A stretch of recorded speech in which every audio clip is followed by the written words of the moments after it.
Hi, everybody. How's everyone doing today? Hope you're all well. If you can just let me know if my audio is good, we'll get started.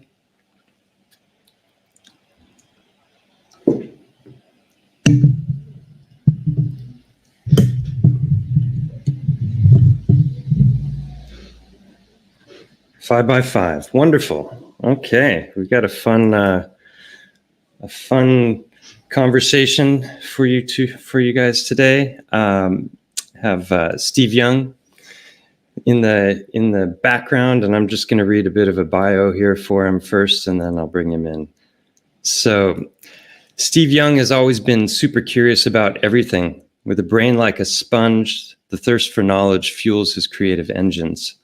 At school, his main interests were maths and physics, and he always was fascinated by numbers, equations, and fundamental science. At home, his interests were computers, turntables, and electronic music. He was born the same year as the home computer, a Generation XY crossover kid, an early digital native with bleeps, bloops, and glitches, the soundtrack of his life. Based in Scotland, he's the father of three, an author, natural philosopher, alchemist, a musician, and known by the music alias Headflux. He's also known for his new book, A Fool's Wisdom, Science, Conspiracies, and the Secret Art of Alchemy, that was released on April 1st, our true new year. This wonderful book challenges our contemporary scientific dogmas in light of the alchemical perspective. The book was #1 bestseller in Western philosophy on Amazon US.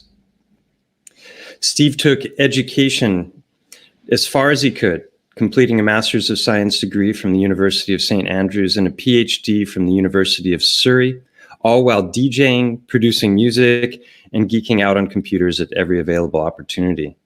After graduating, the prospect of a lifetime spent in the dusty halls of academia, working on obscure scientific problems that few can comprehend, was tempting. Nevertheless, he went for the money and got into IT consultancy. Corporate office life drove him mad, but turned out to be the catalyst to realizing his true purpose, forcing the life lessons he needed in order to claim his independence, go self-employed, and start making music every day. He is a modern Renaissance man, in my opinion. And one of his passions is what he calls audio alchemy, a practical method of musical production based in Hermetic teachings and a complete set of correspondences between music and alchemy. He taught this subject to students in a series of retreats in Hawaii and some smaller workshops throughout the US and Europe. The years 2015 to 18 were spent soul-seeking in Central America and Hawaii, participating in shamanic ceremonies, learning alchemy, and the traditional ways of healing with plant medicines and music. He's done 7 tours of Australia, lived in Honduras, toured Central America, lived in Hawaii, and gigged throughout the US and Canada. He's performed throughout Europe and the UK many times, and also got out to Israel, South Africa, and Russia on a few occasions. So with that, I'd like to welcome Headflux, Steve Young, to the stage. Wow. Thank you, Mike. That was an amazing introduction. Thank you very much. Oh, you're welcome. It's a pleasure to have you here. It's an honor to be here. Thank you very much. Yeah. So Hawaii, where did you live in Hawaii? On the Big Island, near Hilo and Pahoa, sort of about halfway between those two places. I ended up there. There was a guy I met online. His name was Andy Freest, or Andy Freeland now. We met online in like 2013, and he was in Hawaii, and we talked about stuff for a few years, and we liked the idea of doing an event together in Hawaii, and so it was something we always talked about. And then when I eventually got an O1 visa to go and live and work in the USA for 3 years, it seemed like that was the place that was calling me the most. So I ended up in Hawaii, and I stayed there for 2.5 years. And I worked with Andy, and we did a number of retreats, 4 retreats we did, and some smaller events and workshops and things. So that was really, the start of like audio alchemy and like putting it out there. And my first attempt to combine alchemical knowledge with with music, essentially. At that point, that was the first my first impression of alchemy was that it was all about music, but of course since then I've realized it's much more broad, and applies to really any creative or scientific process. It caught my eye because I lived in Hawaii briefly myself in the 80s, but I never made it to the Big Island. I lived on Maui and have some adventures to tell from that time that are featured in a couple of chapters of an upcoming book that I have that's been a long time waiting. But but I wanted to have you on. I first came across you in the Friday group and was completely unfamiliar with your work. For people who don't know, the Friday group is a group of a lot of academics who've kind of, their minds have been open to the ideas that maybe everything isn't as we were taught, and a lot of the cornerstones of our ologies are based on flimsy ground. And so that was where I came across you first, and then I saw you on an episode of AlphaCast, and with your bio and all the DJ stuff, and thinking of DJ Mike Winter, I was so tempted to say, and boom, we're back for another episode of AlphaCast. Channeling my inner Mike Winter, But, Mike Winter's great. Yeah, I met him actually just in 2018. It was my last year in the States before I moved back to Scotland, but I met him just then, and we really hit it off talking about alchemy and Walter Russell. He was obviously telling me about Walter Russell. I didn't know much about him at that time. We really hit it off, and he wanted to get me out to Music and Sky, but then of course the world was brought to a standstill shortly after, and but I did manage to get out there in 2023 last year out to California. So you've been one time? I've been one time. Yeah. It was a heck of a trip. We had earthquakes. It's way out there. It's not just flying into San Francisco.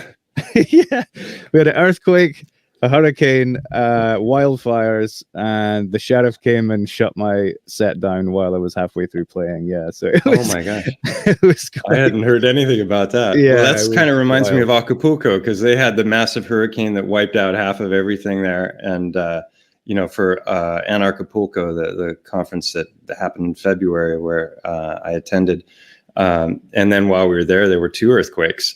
So it's It's interesting where the truthers go, stuff seems to happen. Yeah, I really felt like we were the center of something. There was just so much going on. All the elemental ordeals, as I like to call them. Yeah, you got the fire, the earth, the air, and the water. We're all going a bit wild that day, or that weekend, actually. Most in my audience probably already know, but I'll be going to Music and Sky. Actually, I leave a week from, what is today, Tuesday? A week from tomorrow, I'll be leaving, and super excited about that, and getting to see some of the friends that I made in Mexico again, and experience that. So it's a shame you won't be there this year. That would have just been the icing on the cake. But hopefully I'll get out next year.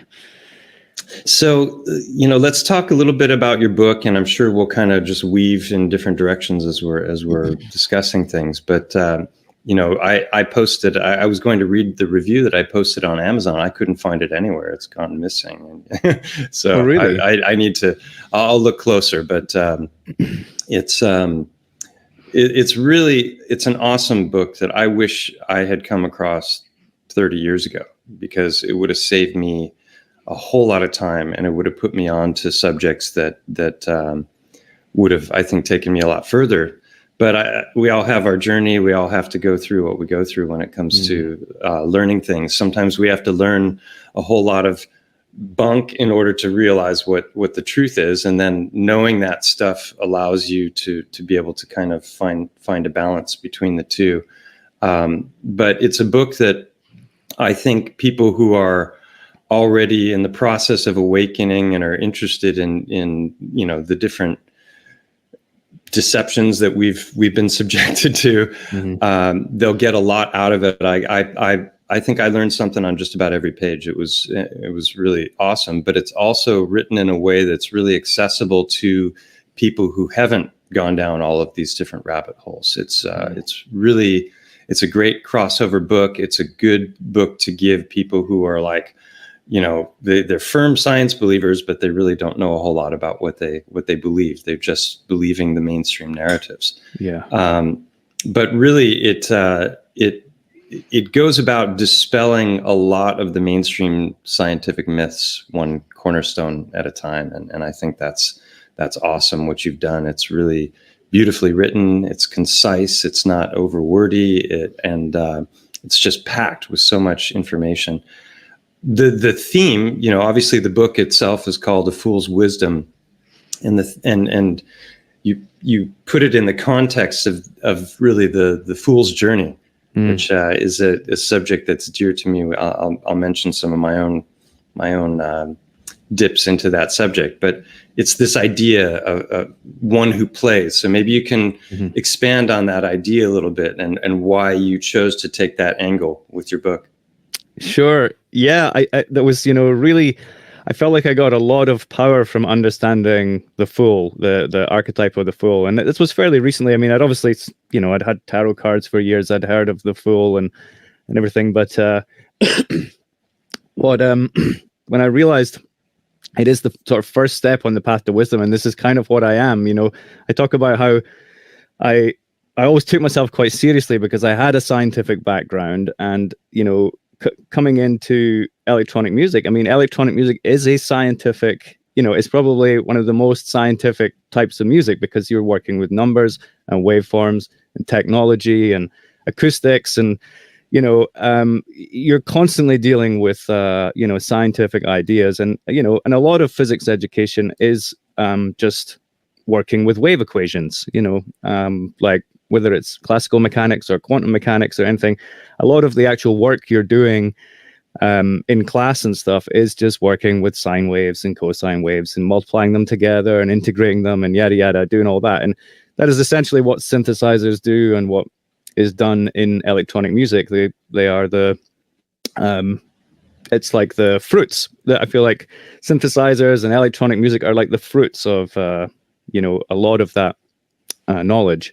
And so I was really turned on to it, and I loved it, of course, loved the music, I loved the tech, and I loved working on it. So I went down that road, but I took it very seriously, approached it scientifically, and increasingly, began to understand it in a more shamanic way, as I understood that music was, in shamanic practice, they're essentially giving people a plant medicine and playing music for them throughout the night. That is, basically what's happening in a shamanic ceremony. But then I realized, of course, on a dance floor, there's a similar thing happening, except you're not giving people medicine. They're, taking whatever they want. That's their choice. But you're providing music in a sort of, in a setting like that. And people are taking either natural medicines or synthetic. But there's a transformation that happens. And so yeah, I was pulled into the shamanic thing as well. But again, a lot of my science connections think that stuff's extremely foolish. This is where the fool thing, I realized, like, all throughout my life, I've been called a fool for doing what I was doing, although you get a PhD, people think you're very smart and serious, but if you have a PhD and you start talking about spirituality and shamanism and psychedelic drugs and, God, religion and all that, then very quickly everyone's just like, you're a fool. You don't belong in our club anymore, kind of things. So after all the science, I kind of went headfirst into the spiritual stuff through shamanism and researching like Eastern philosophies and all this.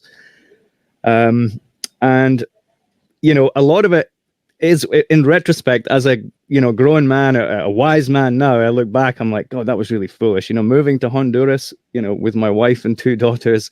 I mean, when I think about that now, I'm just like, wow, that was a really foolish move. I mean, Honduras is an extremely dangerous country, one of the highest murder rates in the world and stuff. But I had made a connection there, a shaman, and I really felt this strong connection with him. And he had a lot to teach me, and I had a lot to teach him. And it was just that I just wanted to live there for a few months and work with him and do the ceremonies. And so I did it. And of course, yeah, it seemed like a very foolish thing to do, but it worked out well, and I learned a lot. And that was like my stepping stone to Hawaii. And was this a form of shamanism that was rooted in the consumption of entheogenic substances, to use a word I don't really care for very much? But sure, yeah. I mean, ayahuasca primarily, but then there's a whole sort of suite of other like Amazonian shamanic medicines that they work with as well.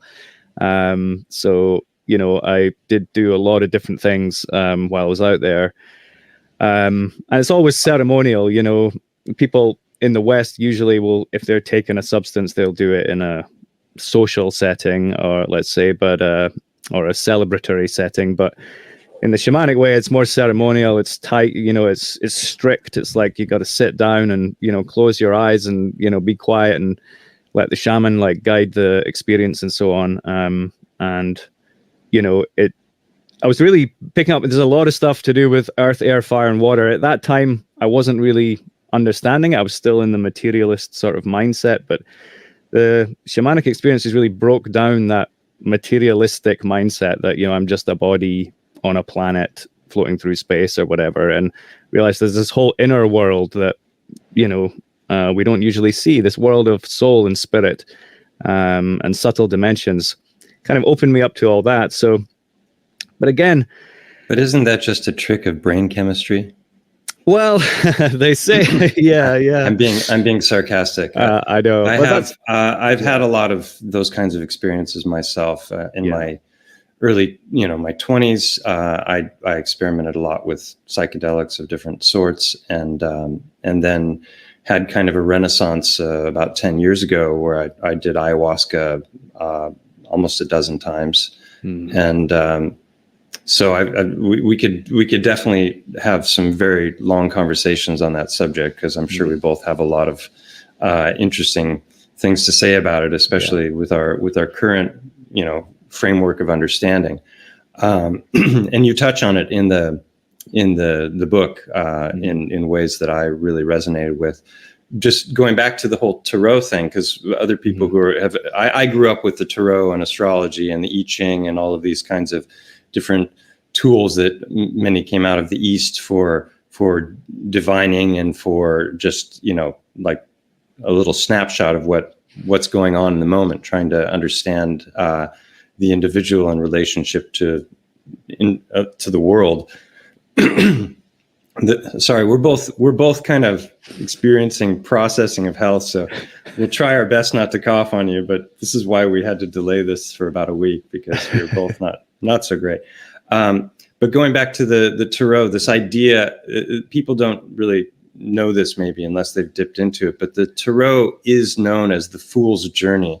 The zero card of the tarot, I used to think it was the first card, but it's the zero card, is the Fool. And it's this character that's like stepping off a cliff and is kind of looking off into the sunrise or the sunset, and you know, and is about to take a grand adventure without realizing it, because he's right. And then you describe it as one who plays, which I think you can expand on that in a second. But it's interesting because this card is so profound in so many ways. It's the trump card. It's either the most powerful card in the deck when it's used for playing games, or it's entirely excluded. It's the jester. It's the fool. It's the clown. And then we got this guy that seems to be kind of important to a lot of people named Trump, who, you know, owned a casino. He made money in casinos, and, you know, it's just like there's so much to this that ties into really deep levels of understanding. And maybe you can just riff on that for a little while. Absolutely. Yeah, it's a massive archetype, and being the zero card as well, because zero is like the circle. It's like sort of all and everything. You know, I think it's very like humbling as well. Like when I realized, you know, a fool is essentially one who plays, or an entertainer is a fool. And, you know, that professionally, that's what I was, even though in my solitude, I'm doing science and I'm doing all this research and like mixing all these like waves together and doing all this scientific stuff. But actually in my professional capacity, I'm hired entertainment. You know, people expect me to go and make them have a good time, right? That's what I get paid to do. So realizing that, but also because of the subject matter I was tackling with alchemy and science, and they're like big topics that I knew is going to trigger a lot of people, and that kind of thing. But so I wanted to like humble myself in the book, and there was no better way to humble myself than by simply admitting that I am a fool. I'm a professional fool. I've done lots of foolish things that people told me at the time were foolish, and and when you like after the last sort of 4 years, everything that happened with the pandemic and everything, right? It's like if you didn't believe in COVID, you're a fool, right? It's like it's the sort of like the fools are always these like kind of like outliers who don't do things the same way as everybody else. Kind of almost like live life opposite to everyone else, and that was very clear during the pandemic when I wasn't wearing a mask and I would go backwards around the supermarket, the opposite way that the arrows were pointing and stuff. Like, just did everything. Are you a science denier? I just had to do everything the opposite, right, of what everyone else was doing. Like, I had to, it was like I just had to. It was like a test of metal, but like it's like that with the with the DJ as well, because the DJ sort of goes to work when everyone else is going to party and relax, right? So you're going to work when they're all partying and relaxing. Of course, you're on one side of the stage, everyone else is on the other. And then they all go back home and go to bed. So they'll go back to work and then you go to sleep. You're kind of basically sleeping while the crowd, sleeping on Monday morning while everyone else is going back to work, So, yeah, as a DJ and entertainer, you are sort of in this like inverted, place where you're kind of weaving through like the other side of culture or whatever. You're on the other side of culture from other people, and so yeah, just really embraced that, so yeah, it helped me to sort of just humble myself and say, look, I am a fool. I've made mistakes, So I think with a lot of the science stuff, when you talk about it online. If you say, for example, okay, the Earth is flat or something like that, right? Then people think you're a flat earther. You're like an enemy of them or whatever. But it's like, no, I'm a globe earther till I was 38 years old. It's like I'm all the things that you think I'm not. It's just that I've been on a journey where things have changed. So I believed in the globe till I was 38 years old. I don't think I ever believed in viruses, honestly, but maybe that's just because I never got diagnosed. I've never been diagnosed with a virus, right? So I've never had to deal with that. What happens when, a man in a white coat tells you have a virus? I've never had to deal with that. But, people who go to the doctors a lot, they have to deal with it all the time because every single blooming condition now is blamed on viruses. So yeah, so sorry, go on, Mike, please. No, go ahead. I interrupted. No, it's all right. You go. I was just wondering. Well, first off, what was your PhD thesis on? Just out of curiosity. You want the title? It's probing nuclear halos with pion photo production. Sounds like a pretty basic subject, really. Hang on, I could grab it actually. Here it is.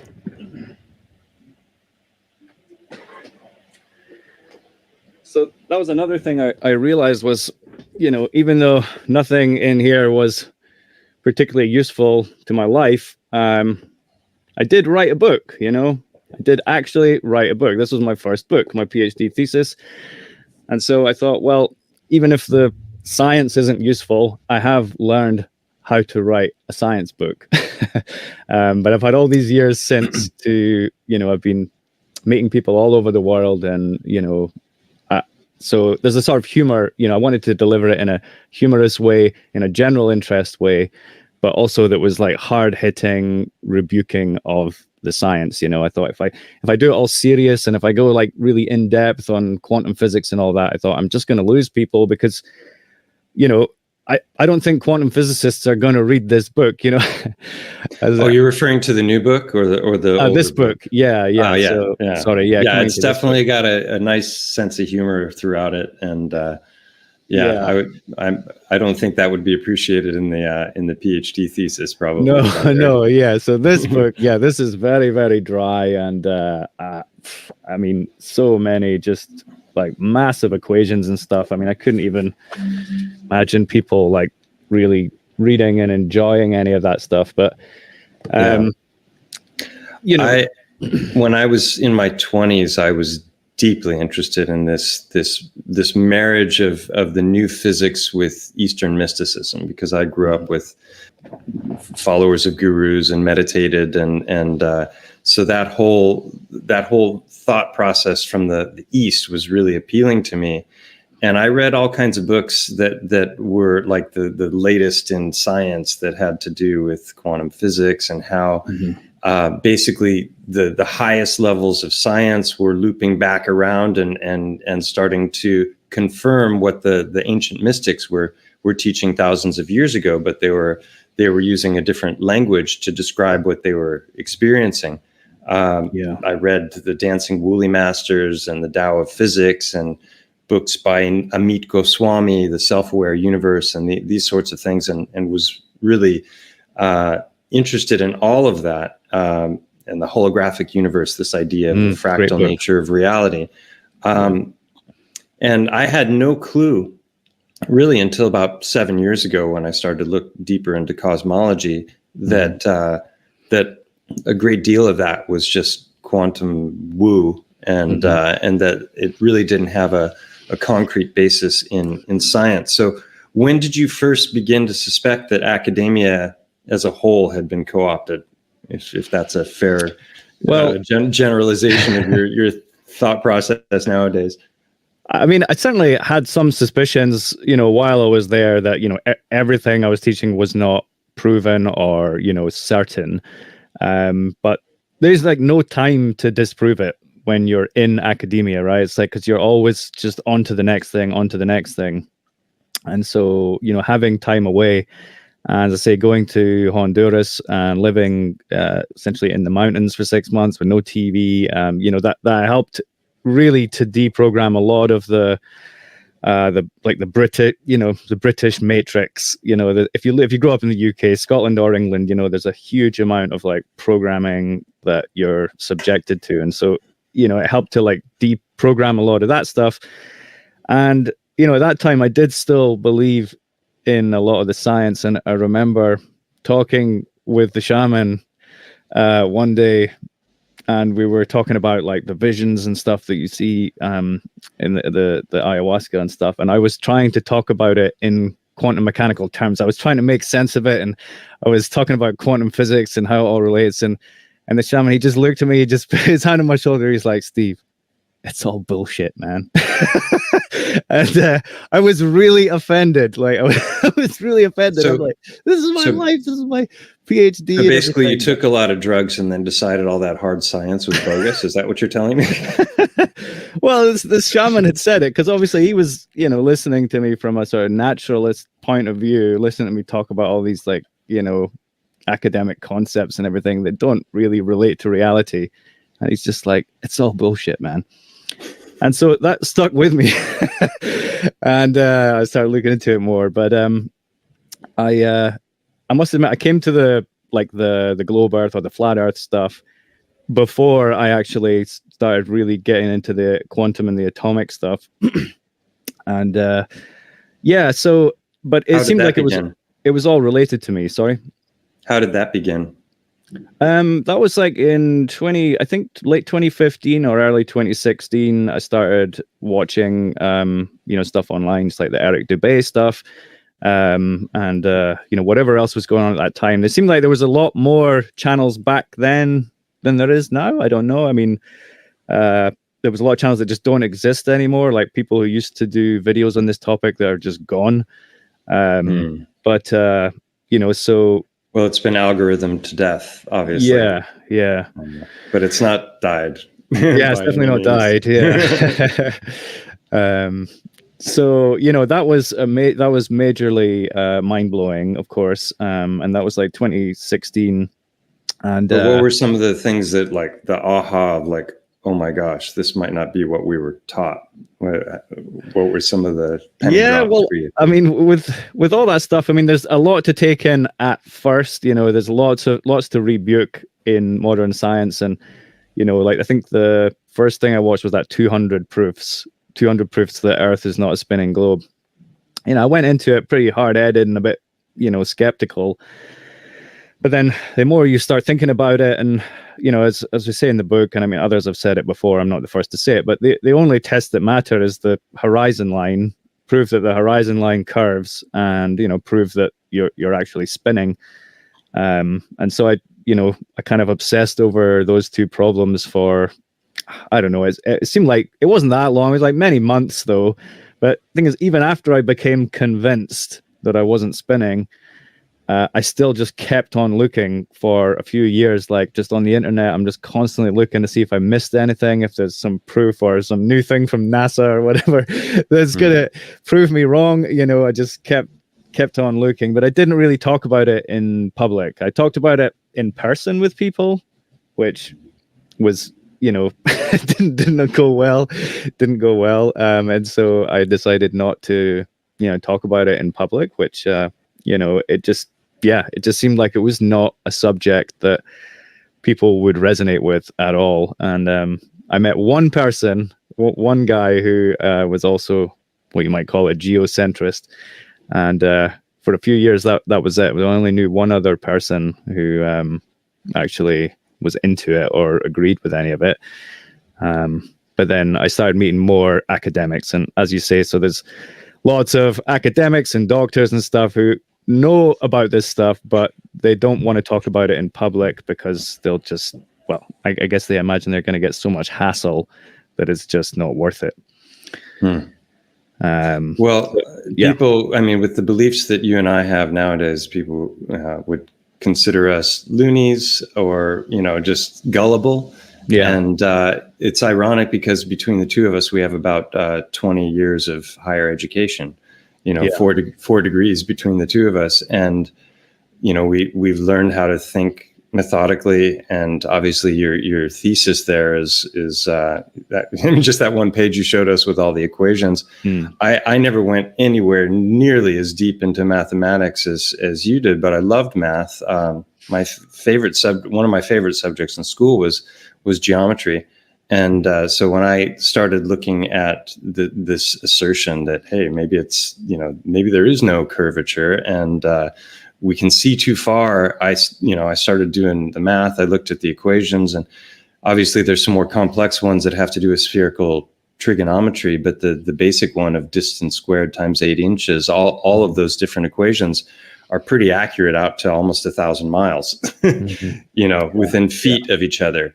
Yeah. So I realized pretty quickly, there might be some optical things that are going on, but I'm seeing stuff that I shouldn't see just right off the coast from where I live here. I can see Ibiza, way too much of it. So that was a big one for me. You talk about in the book the big five, which this is atomism, gravity, heliocentrism, evolution, and germ theory. And I think it's definitely a good synopsis. But you describe them as an occult conspiracy of monumental proportions to keep us dependent on centralized systems of control.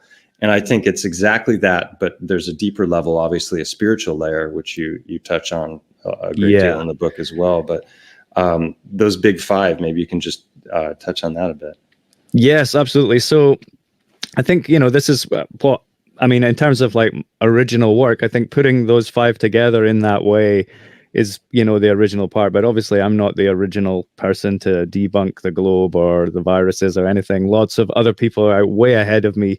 I've been doing this for years. And so but I was learning from them, and I wanted to kind of put it all together. I could see that a lot of people are just quite fixed in their fields, so you've got the people fighting against the viruses, you got people fighting against the vaccines, you got people fighting against heliocentrism and gravity, and some people fighting against atoms and quantum physics, but not that many.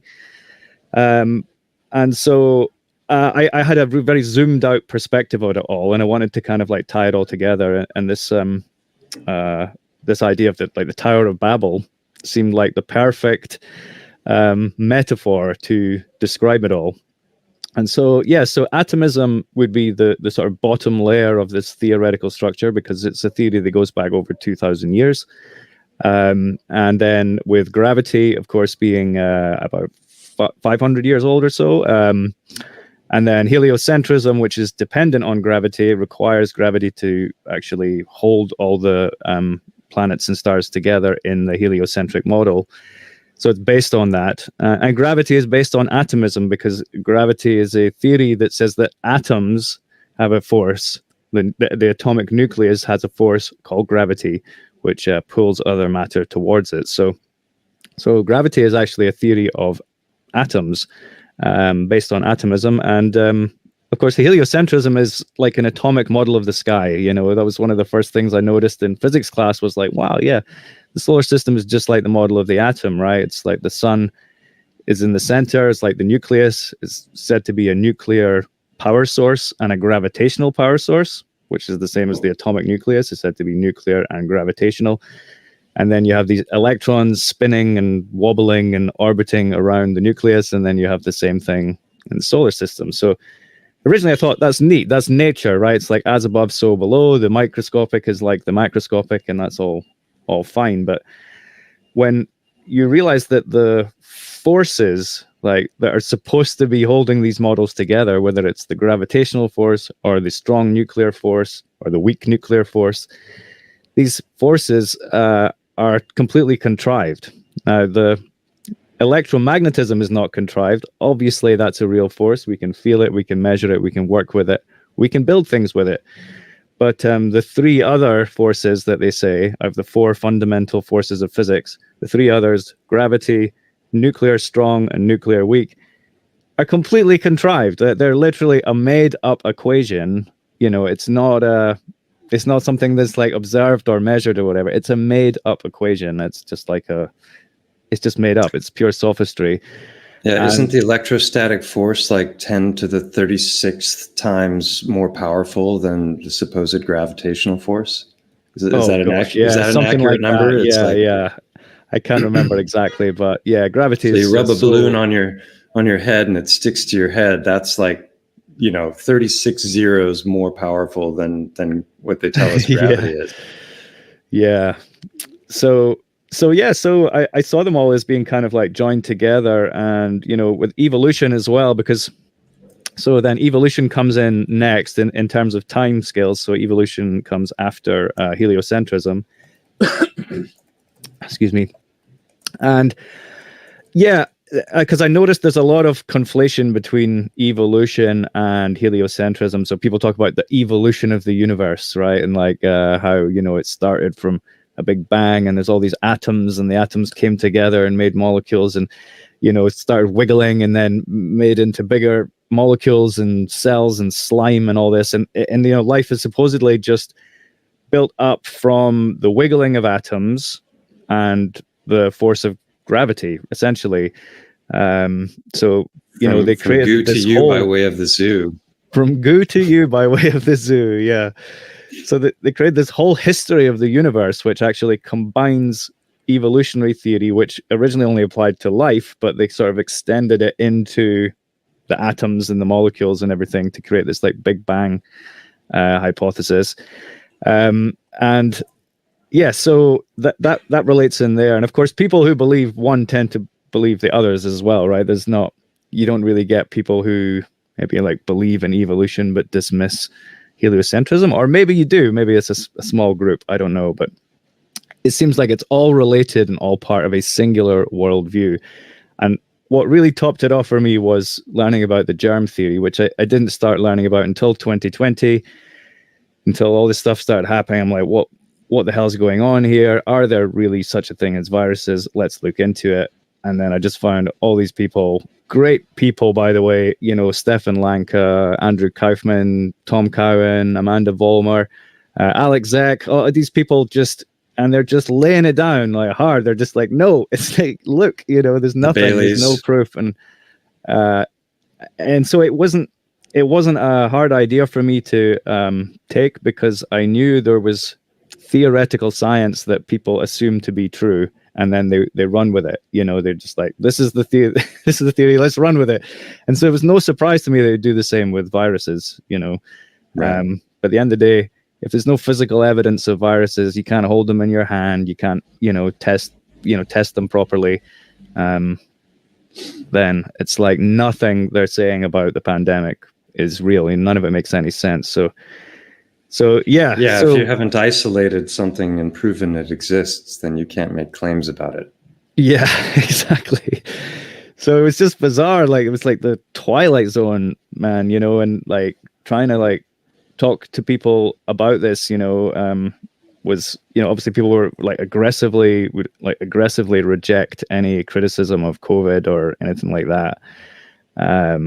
So very bizarre. So I became quite isolated throughout 2020. I shut down my Facebook account. I was just no longer wanted to be on there anymore. I thought, I'm going to be a hermit. I'm just going to, focus on my work and write a book and stuff. So I did. And I probably need to be less of a hermit now and kind of come out of my shell a bit. But, I wrote the book, and I really got everything off my chest and tried to make it as accessible as possible. And, I'm not a hater, I don't hate people who have a different opinion from me. But I guess I feel like if I was going on like Twitter and posting my opinions, then it probably would come across as more combative or more hateful, or, because I see so much, there's so much conflict on social media.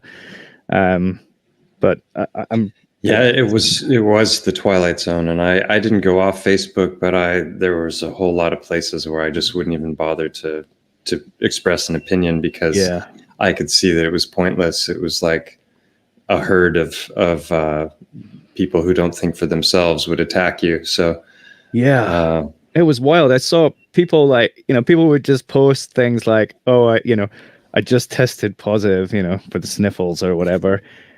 And they get like 500 likes, they get like more likes than they've ever had in their lives, more than they got for their wedding, more than they got when their children were born. You know what I mean? Like, it's like, I'm like, what the hell is going on here? And it was like Facebook was like promoting everyone who supported the COVID narrative and completely shadow banning or canceling people who were saying, oh, actually, I had that injection, and now I'm like the side of my face is like drooping or whatever. They're like, right, you're banned. Get out of here. It was just awful. I mean, I'm like, it's like crimes against humanity, but so I just couldn't even be on Facebook anymore. And so I came off of that, and I started a Telegram channel, which is quite small still, but I wanted to just focus on writing the book and just focus on my family. And because I'd had quite a public life before that, from like 2010 to 2020, I was posting a lot online. I was traveling the world and sharing a lot about myself. And as 2020 was approaching, I was actually feeling like I really just wanted some privacy. And then when the whole world just went bananas, I'm like, right, that's it. I just want my privacy now. Well, your time was definitely well spent. The book is, beautifully written. It's short and sweet and packed with a lot of great information. And it's like a primer course for people who haven't gone down these avenues when it comes to their thinking. And that's where all that work you put into the pseudo-scientific degree that you got, that's where it's paid off, right? Because also having those letters after your name gives you a modicum of authority that will open, at least maybe potentially open people's minds to what you're talking about, because you suddenly are an authority. Well, so I was, again, I hadn't really, the whole issue of authority was, something that came up a lot in 2020 as well, because I tried to talk to people about, virus theory and stuff like that. And it was clear that they're just not going to believe me because I have no authority, right? I'm not an authority on anything or anyone. I wasn't at that time anyway. And, I realized I only have authority on my wife and children. that's it. They're the only people who actually look to me as some kind of authority on this situation. But everyone else around me, they're looking to the authorities, right? The government, the news media, and stuff like that. And again, I'm not a hater. I've just come to accept that there are a large amount of people who will not change their mind unless they are told so by the biggest authority in the land, whomever that is. There are loyalist people. There are people who are loyal to the state, and the state could be corrupt. The state could be an old man who can barely even, like Joe Biden or whatever, but they'll still be loyal to the state. And I've just accepted there are a lot of people who are like that. And I think this is why it's important that we actually change what's being done at the top levels, rather than just fighting everybody over what they believe. And so it's like you need to have a change in the education system, really. Otherwise, for every one person you wake up, there's another million people that are just getting like programmed, like through the meat grinder or whatever. So, well, you mentioned the Tower of Babel and atomism and these different layers, and interestingly enough, that's basically like the pyramid structure, but twisted, right? And so at the very top of that academic tower, you have all of these societies that are said to be the arbiters of truth. That they're the highest levels of science that we can really trust. Places like the Royal Society and the Nobel Committee and these sorts of things. And obviously, when you get into heliocentrism, you start to find out, wow, there's a lot of stuff being peddled. I mean, geocentrism. There's a lot of stuff being peddled that is not. There's no foundation there. Like LIGO, for example. Maybe you can summarize that a little bit for people who might not understand that. But that's said to be one of the proofs that gravity exists, and that won the Nobel Prize for physics. The people who were involved in that experiment. And when you dig into what they actually claim to have done, it's just such a farce, and billions have been poured into that. It's similar, I suppose, to the original test of gravity, the Cavendish experiment. It's an extremely sensitive apparatus that, as I just argue, like you're talking about the tiniest like phase shifts in like light beams, that are could be attributed to anything, frankly. I mean, what do they say? Like a billionth the width of a proton or something like that? Isn't that what they claim? It's like a phase shift, the billionth of a width of a proton. You're like, oh yeah, that definitely must be caused by that star that's 10 trillion light years away. Right. So you have they're making their claim based on a supernova. Right. Yeah. And that they supposedly measured this fluctuation in the space-time, field. Yeah. And it was a one-time occurrence that they can't repeat, right? Because it was a supernova. So that's like the opposite of the scientific method, which should be repeatable, scalable, predictable, like all of these things. Yeah. And all of a sudden they're parading that around like, hey, we proved gravity. And I'm just really? No, you didn't. No, you didn't, as they say in Scotland. No, you never. It's I mean, one of your quotes in the book is the whole canon of modern physics is essentially a fruitless intellectual exercise. And I like the way you pronounce evolution, because it really is. Because you also said that evolution occults creation, because when it gets down to it, the deeper you go into this, you realize that these are really physical, spiritual, metaphysical subjects, and that the people who are at the highest levels are occult magicians, essentially casting spells in the minds of humanity. Yes, I mean, look, I wanted to believe that everyone is sincere and trying their best, and I believe there probably are a lot of scientists in there who are doing their best, and they believe the dogma, they believe what they're taught, and they're running with it. But undoubtedly, at the high levels, there is mockery and counterintelligence, misinformation going on, and I think that just became really apparent in the last 4 years. It was, just the absolute calamity of like madness and non-science and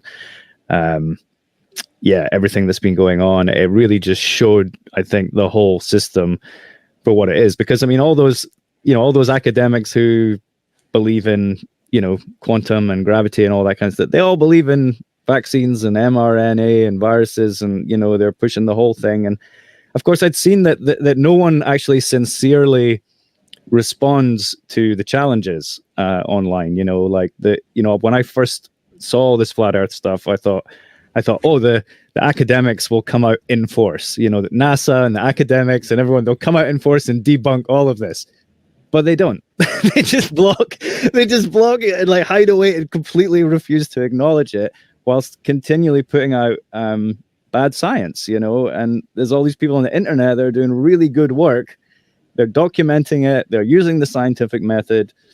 They're, proving it, and another person's independent people are verifying what they're doing. It's all like real science is being done on the internet by people, some of whom have science degrees, some of whom don't. But you don't need a science degree to do real science, okay? If you want to do it and you know what you're doing, anyone. Yeah, you don't have to be an expert in the field to engage in rational thinking and to be able to spot fallacious reasoning in somebody who's an expert in a field that's not yours. That's the thing. It's like, oh, I'm not an expert in this, so I better not say anything. And obviously, people are afraid to, commit academic suicide by going out there and saying things. So, it's amazing though. You can post, Christine Massey's 200 FOIA requests around the world, asking governments and regulatory agencies like, hey, where's your scientific evidence? Can you point to an actual study, where you're isolating and proving the existence of this, supposed pathogen? And you can post something like that, and it's like crickets after. They're not like, wow, that's a weird anomaly. Maybe I should look into this more and find out more. I thought it existed. It's like, no, that's not something you can fake. Those are actual official documents from governments that they're like, no, we don't got that information. You should have that information in droves. Yeah, should have been the first thing. I mean, I was literally my first thought when I, because a few people had said, oh, there's this coronavirus thing happening. I'm like, don't worry, it's just the news cycle. It will be gone in a few weeks. And people are like, no, I think this might be something that's going to last a bit longer. And I'm like, all right, I'll look into it. And so I start looking into it, and I'm like, there's something right here. And then, as I say, I was lucky. I quickly found Stefan Lanka. Dr. Stefan Lanka wrote a paper called Dismantling the Virus Theory. I can't remember what year it was, but it's quite old now. But and that was brilliant, So I was lucky to find that on a search engine. Probably not as easy to find these days as it was then, but. And then you have Sam Bailey's work, A Farewell to Virology, which is pretty technical, but that's been put in a 3-part series by Steve Falconer of Space Busters in a way that's really accessible to the common person who doesn't have an academic background. Really showing the pseudoscience that is virology. There was something you mentioned, going back to those big 5, I thought it was really interesting because you said each one of those, the atomism, gravity, helios, and each one comes with their own boogeyman, and those are the tools of control that we're all being subjected to is that fear factor. And then everyone's afraid to speak out. When I was in Mexico, I was walking down the street, and I caught up to a guy who was walking, and we started talking to each other.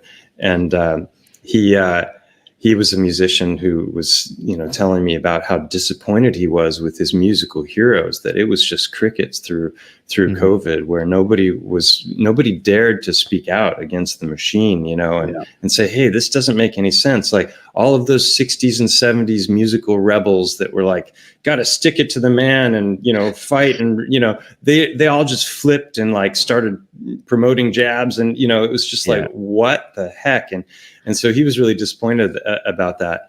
And I said, there's this song that you should you should listen to. It's called "There Ain't No Rock and Roll." It's fantastic. Oh, it's so good. It's all about exactly what you're talking about. You know, this is after 2-3 minutes walking with the guy. You know, and he started laughing. He's like, "I wrote that song." Oh, it was him. it was Brad Skistimus of what's Five Times August. Yeah. Who also, I think he's going to be at Music in Sky this year. He's a fantastic musician. But that's a great. You know, it was such a wonderful synchronicity. Like I just met the guy, and like in 3 minutes of walking through random conversation, I'm recommending he listen to a song that he wrote. Like, what are the odds of that? Yeah. But the music thing. I mean, it was.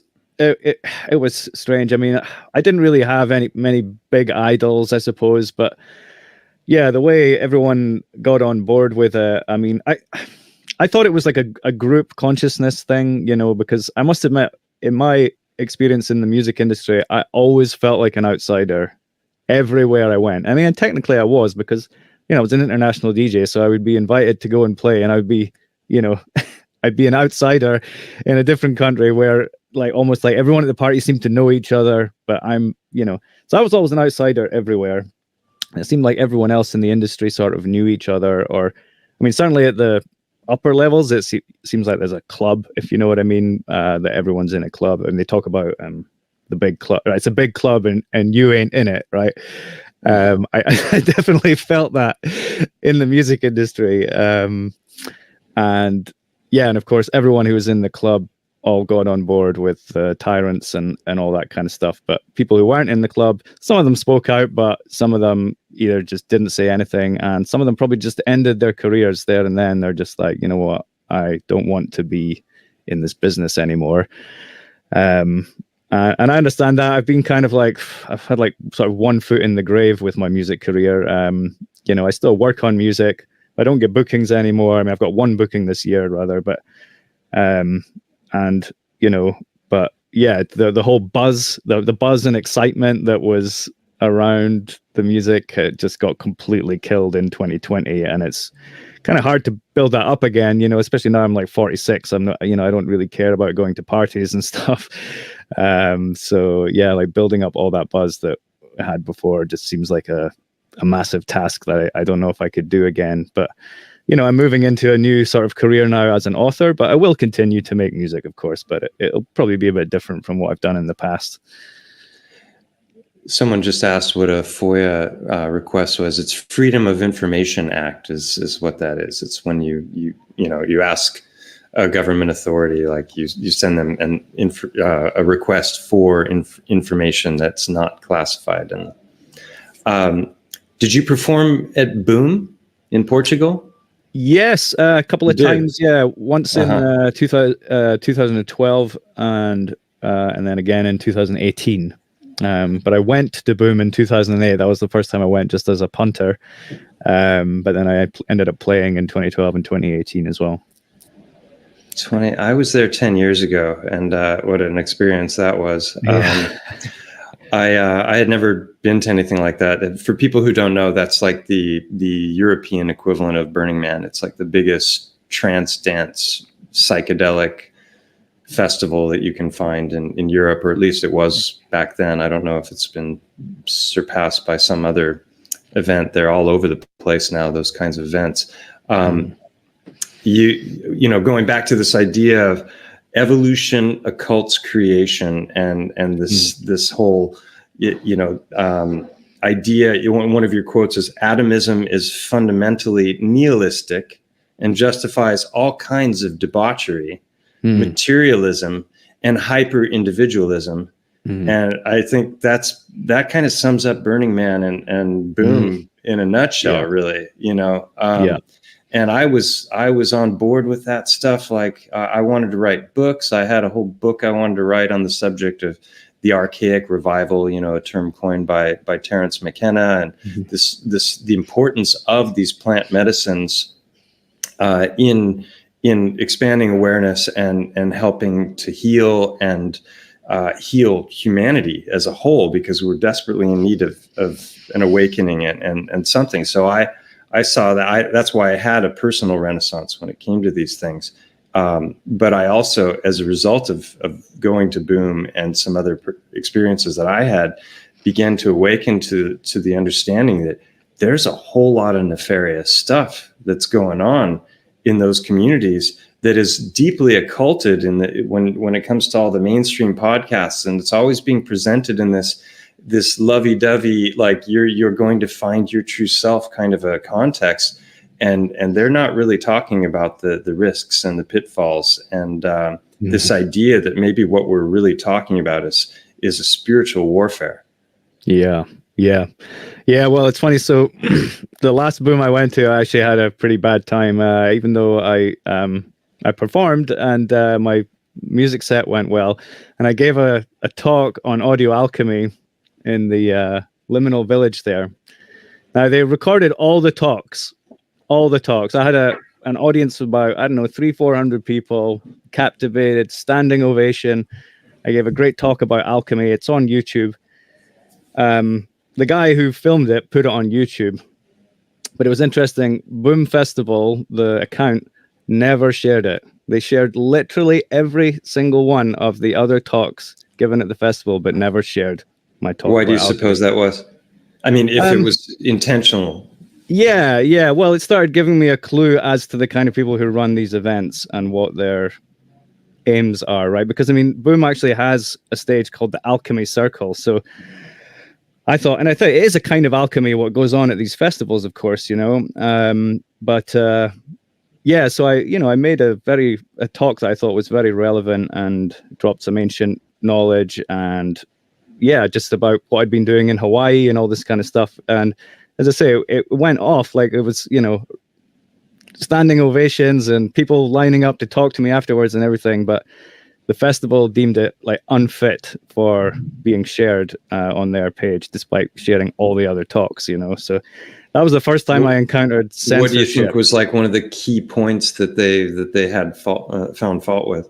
I don't know exactly. I mean, it's I went through like the 7 steps and some of the differences between like alchemy and modern science, and I haven't watched it for a few years, but it was essentially the first presentation I gave. Oh, you still have a copy of the recording?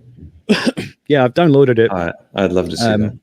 As I say, the guy who filmed it was just a guy who was filming all the talks, and he put them on YouTube. So I actually had the talk. I got the talk early on. It was on YouTube, but it wasn't shared on the Boom Festival channel or on the Boom Festival site. But I was following them and watching them as they shared one talk, and then a few days later, another talk, and another one, sharing all these talks, and then just like not going to share mine for some reason. So when I started understanding like how much alchemy is censored and is occulted and is hidden, and even things like I talk about in the book, the Harry Potter, right? The first Harry Potter book, Harry Potter and the Philosopher's Stone. And then they censor it and change it to Harry Potter and the Sorcerer's Stone. And, I think the only reason for that can be that they don't want people knowing about the Philosopher's Stone. They don't want people looking into it. They don't want, it's like, because it's like it's a key to alchemical knowledge. If you just put that into a search engine or start looking that up, you're going to find book after book and all this like amazing knowledge. But, if you look up Sorcerer's Stone, of course, there's nothing. It's just been made up for, the alchemy is a definite threat to the heliocentric model, big time, because basically we live in this false dichotomy of scientism versus, alchemy, where they say the whole that whole alchemical thing, that was superstition and pseudo-science, and now we've come so far and we've evolved. And now we're true scientists, and nothing could be further from the truth, because they've divorced spirit and matter, which is ridiculous. And they think of consciousness as this epiphenomenon that just happens by random chance when a system becomes complex enough. And like everything about the model is ridiculous when you really think about it. But that's what's peddled as the main, the highest level of scientific achievement. So it's. False dichotomy, big time. And as Michio Kaku himself said, and you had it in your book, nobody uses the scientific method. Yeah, guesswork. It's by the seat of your pants. I call it a theory tale. I mean, obviously, we use science for the creation of these devices we're using right now, but when it comes to theoretical physics, it's just a big, giant theory tale.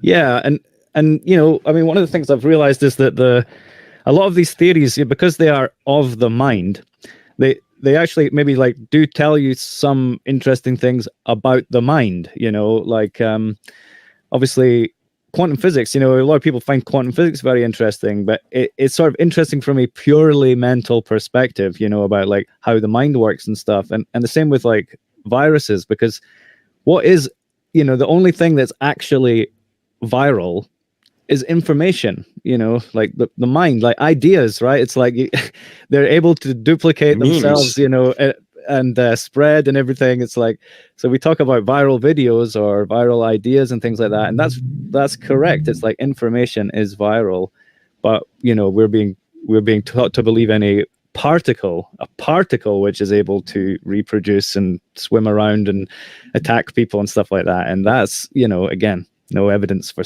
any such thing.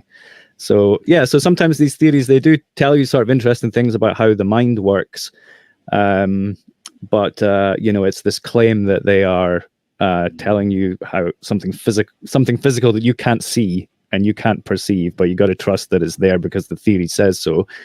That's the kind of stuff that I'm going after here. Definitely. One of my favorite chapters in your book, and I love the chapter title, was Hawking Isn't Talking. Yeah. It's just like the way they parade these false heroes in front of us and get everyone to believe that they're the most brilliant minds in history. It's quite the trick. Yes, indeed. So Stephen Hawking really should be the death nail in the coffin of gravity and heliocentrism, right? Really, I mean, there's no reason. It's a completely untenable position to believe in gravity now after, the Stephen Hawking revelations. Of course, a lot of people still don't know about any of that because it's censored and stuff. But that was the big one. I mean, I remember well being at university, and it was like Stephen Hawking was on the TV, like, every other week there was all these physics documentaries, and I'm like, thinking, this is it. And he's the man. And twitch of a he's like the greatest genius. Using binary. Ever. Like, that's how, well, all he does is sit and think all day long. So he's got the time. So he, what else is he going to do? Yeah. I mean, oh my gosh, I can't believe I fell for it. It's cruel. I read Brief History of Time. I read, what was it, Baby Black Holes and something universes. It's just, wow. the things I believed. Yeah, and the thing is, they weren't actually teaching us about Stephen Hawking at university, which is interesting, right? It's like he was on the TV, but of course he's associated with Cambridge University, and so you think, well, he must be working at a level that's just way beyond what us mere undergrad students are learning, right? Of course.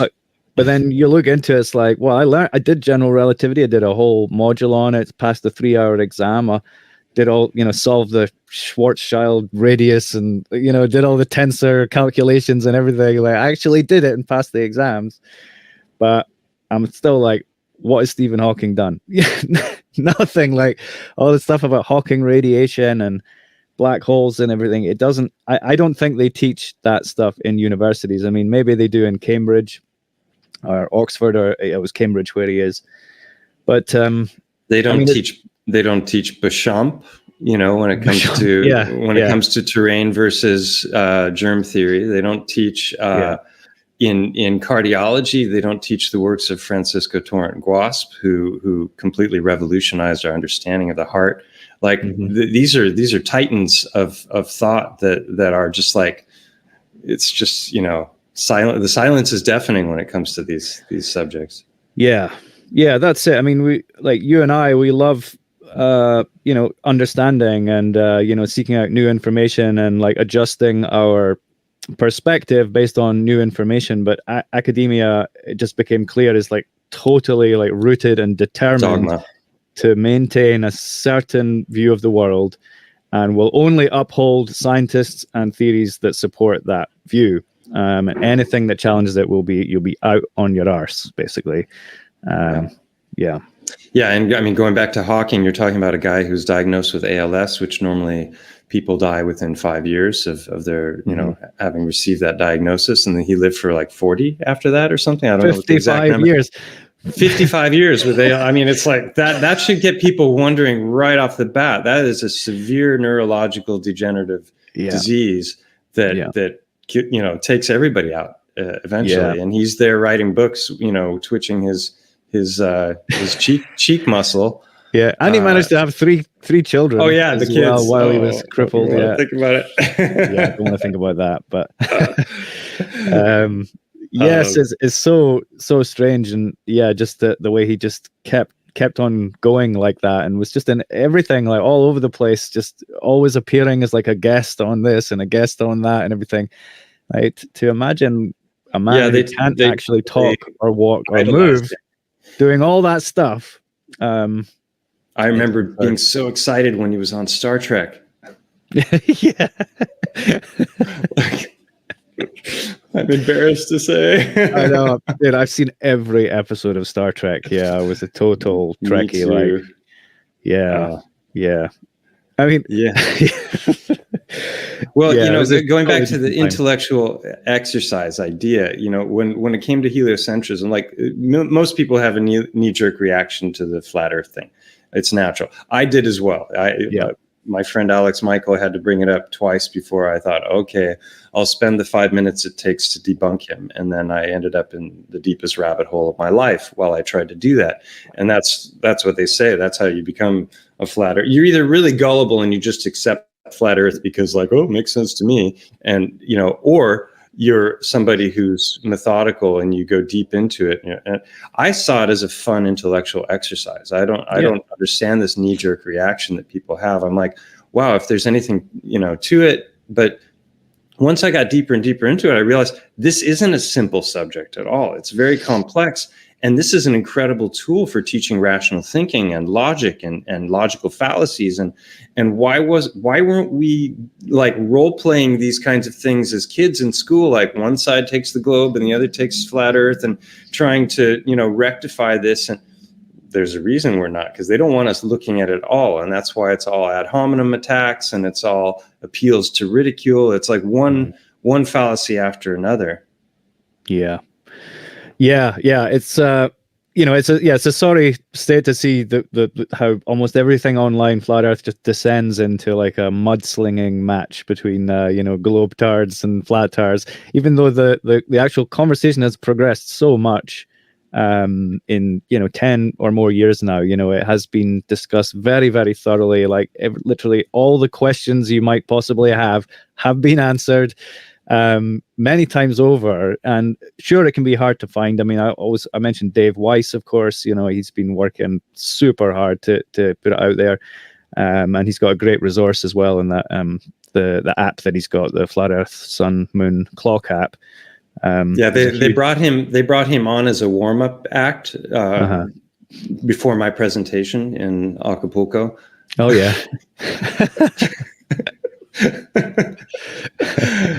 That's a joke. I specifically requested to follow him because I knew it was going to be a full house, and No, but I figured at least he can crack people's brains open with these, subject. But it turned out like 90% of the people there or more were already on board with the idea that maybe heliocentrism was pseudoscience. So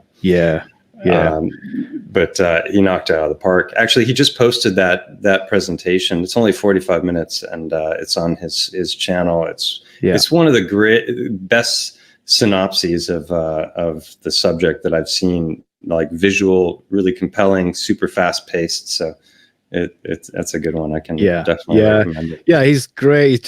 He just nails it every time. He's just got really thick skin and he knows everything, every like sort of like angle of it. And he's built up a huge resource, to help people understand it, So I mean, people have to want to learn, you know, they have to want to learn and grow, like, but because a lot of people, they don't want it, right? It's like, it's too triggering, because I think, because it's not just a case of, because obviously your reality doesn't look any different, you know, before and after believing in the globe. I mean, the world still looks exactly the same to your eyes, but it's just a case of your mind, your model of reality coming in line with your actual senses, instead of having one thing you see with the senses and another whole model of reality that you believe in your mind, you know.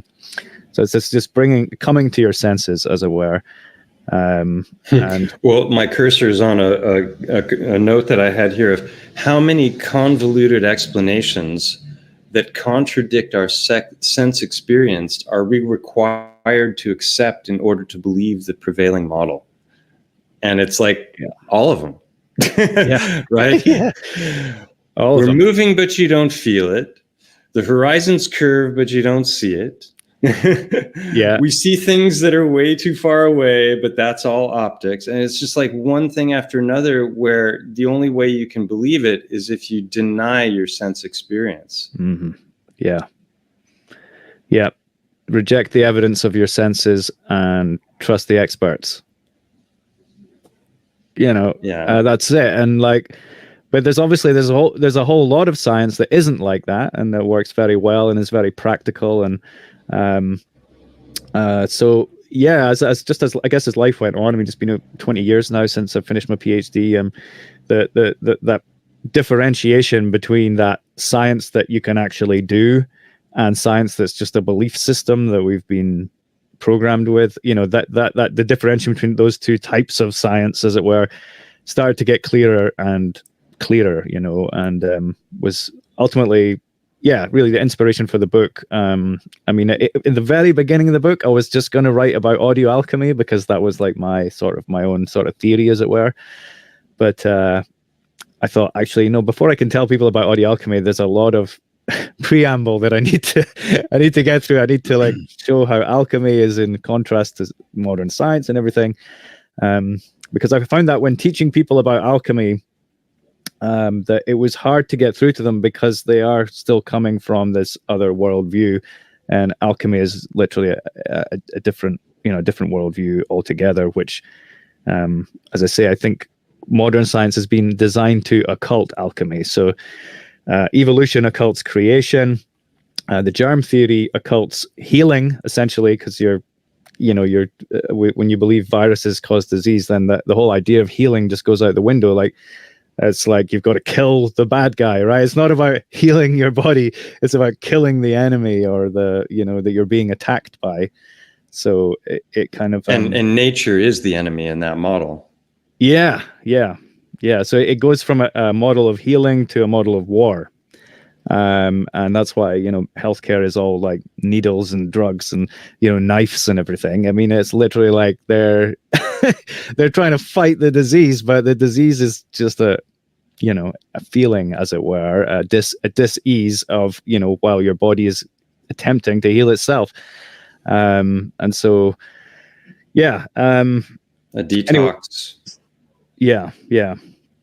So I forget where I was going with that. So so each of the theories, they kind of have their own boogeyman, and they all like occult different aspects of alchemy. So quantum physics, what I realized when I got down to it was that it's hiding transmutation.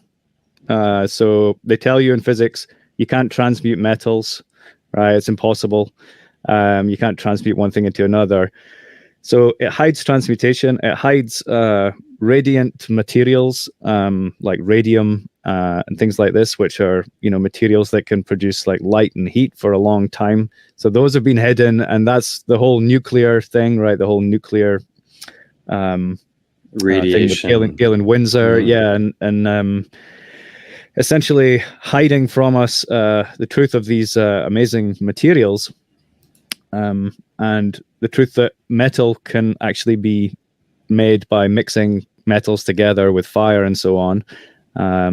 That's kind of hidden by quantum mechanics. And then heliocentrism brings in things like aliens and asteroids, these are like new enemies that like people didn't have long ago, right? But when you start believing in heliocentrism, there's now this possibility that there's going to be space aliens come and get you, or giant rocks going to fall out of the sky and destroy the Earth and all this. So,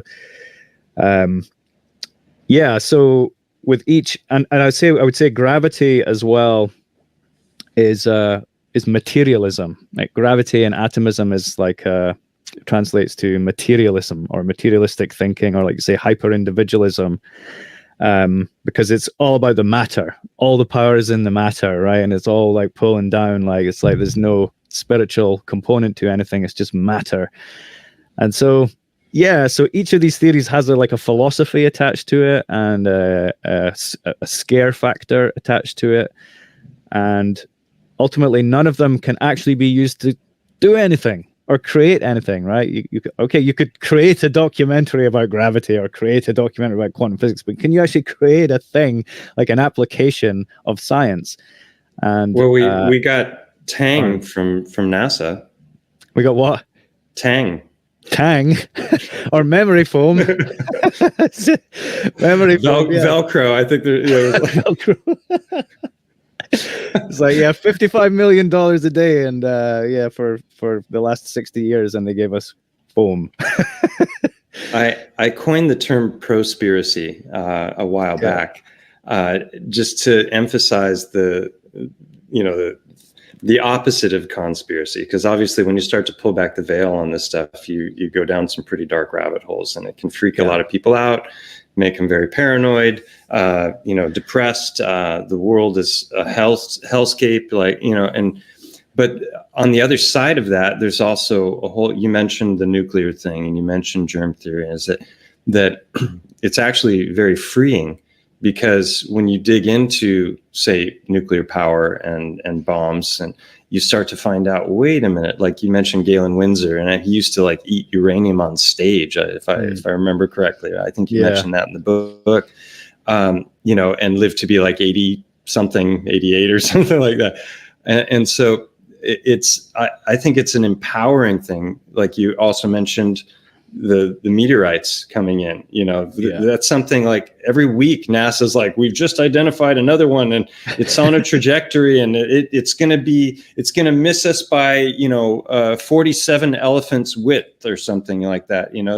They got all these weird things that they measure the size of these things and how close they are. It's like it's such a joke, but you ask a bunch of people who've become geocentrists, like how much are you afraid of the Earth being wiped out by another asteroid strike? It's like 0% of them are afraid of that. So it's an empowering thing where all of a sudden this fear factor loses its power over you. And nuclear power, same thing. You dig into Hiroshima and Nagasaki, you find out that they were rebuilding in those cities days after the bombings, that you didn't have some gigantic spike in cancers in those areas after dirty bombs and radioactive material probably very much exist, but it's not what they tell us. And Chernobyl as well. I remember them talking about nuclear winters and nothing will grow for thousands of years because of the the radiation after the bombs are exploded. And yet, Chernobyl is a thriving ecosystem now. There's drone footage flying over, and it's less than 50 years or something since that happened. And it's just like, if anything, it's causing greater growth. And there's a lot to suggest that that's why things like radium have been occulted, because they actually do have healing properties as well as being potential tools for limitless energy sources. So. That's why I like that term prospiracy, because it's something that's really positive. And same thing with germ theory. You're like, how many of us in this crazy community are worried about a pathogen jumping on us and killing us? Like, nobody. So that's a very empowering thing in today's world. It is. I mean, I talked about that a little bit in the book, what it was like, and I didn't go, there's so much more I could have said, but because I was afraid. I just wasn't afraid of germs. I was afraid of the fact that the government wants to kill us all.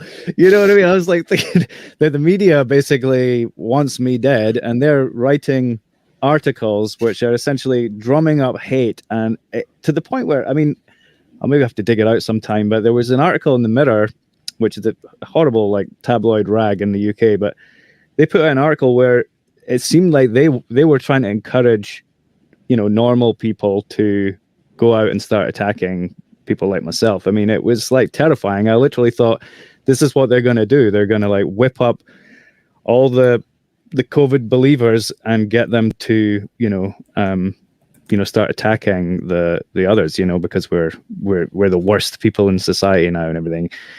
And so I was scared. Yeah, I was worried about like mobs of, masked like torch wielding people coming out of my house and everything. I was properly scared of a lot of things during that time, but I was never for 1 second scared of catching a virus, because there's no evidence of viruses existing, so it's just, yeah. It was a very, very strange and very challenging time. We have far more things to be concerned about. To worry about, far more, but I mean, the prosperity thing is wonderful, because some of those big ones that most people are afraid of, you can kind of dismiss those. But I mean, for example, all of these critical thinkers that are rebels and not buying into all the bullshit, we're very well mapped out in the digital world, and everyone's walking around with their phones, and unless you're one of these paranoid Luddites that is tried to completely remove yourself from society, we would be really easy to round up if they wanted to. So that was a real concern for me, and it's definitely. Because I remember one of the first things, like early on, I went out somewhere just to the shop or something, and I was in Tesco car park, and I was just putting the shopping in the car, and I got a text from the government. Now, I've never had a text from the government in my life. A text from the government saying, "Go back to your house, immediately. Everyone must go and stay in their homes," right? And of course, I thought that it was a personal. I thought they'd monitored my phone, seen that I'd left my house, and then texted me to tell me to go home. So I was like, at that point, I was just like terrified. I'm like, they're tracking my every move and everything. Of course, I found out a little while later that everyone in the country got the same text at that time. So it wasn't personal, at me necessarily, but it was that kind of thing. It was like they could be listening to everything I'm saying, seeing everywhere I'm going, seeing everything I'm looking at online. I just felt completely exposed, and like that these people, whoever's behind this whole thing, could, I felt just super vulnerable, and like they could just do anything to me at any point. So, I wanted to just pull inward. I didn't feel inspired to like get the camera and be like, "Hi everyone, look, I'm not wearing a mask," and like try to be like some martyr and be like, "Yeah, you shouldn't obey the rules." And there was a lot of people doing that who their accounts just disappeared, and I've not even seen them since. It's like, there was the whole purge. Huge channels got taken down. I was interviewed by one that had 750,000 subs, and they took him down on total false pretenses. But there's also a class action lawsuit now because they were false pretenses, and they were stomping on the First Amendment in the U.S. at least when it comes to freedom of speech, and they were overstepping their bounds as platforms and getting into the mediation of the flow of information. So it'll be interesting to see if anything comes of that. But I was really impressed. Like Brian Stavely, that guy was flying. He was flying without a mask during that time period. Yeah, like that guy's got balls of steel. Like I definitely would not have dared. But there's so many things that's like people don't realize that when it comes to like just simple stuff like those scanners at the airport. Who knows what the hell those are doing to us and what they're altering or how they're radiating us. And everyone just lines up like sheep. And it's like, I think it was Amanda Vollmer had a 1 minute video just saying, you don't have to do this. And all you do is you just say, I'd like to opt out, and, or say, oh, this gives me headaches or whatever.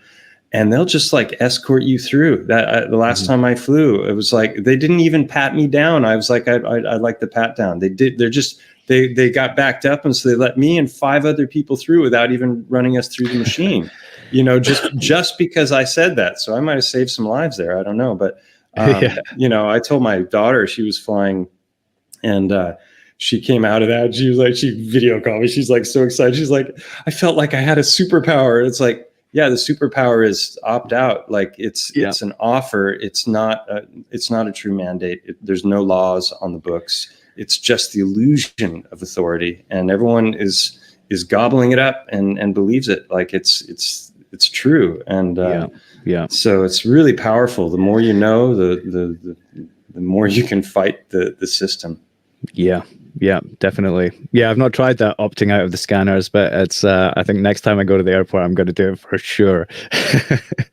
Those things, if for some reason it jammed while you were in it, it could be devastating because of the amount of radiation that would be focused on one particular area of your body for the whole time you're standing there. So it's definitely I mean, airports are such a shit show, honestly. I mean, that was, I mean, I might still be doing more gigs and international gigs if it wasn't for airports. I used to say, like, I get paid to travel and I play for free, because actually, like, playing the music is fun and usually enjoyable, but getting there and getting home is just an absolute torture. A lot of the time it's just like really bad, and I get home super depressed because of just having spent so much time in the airport zone.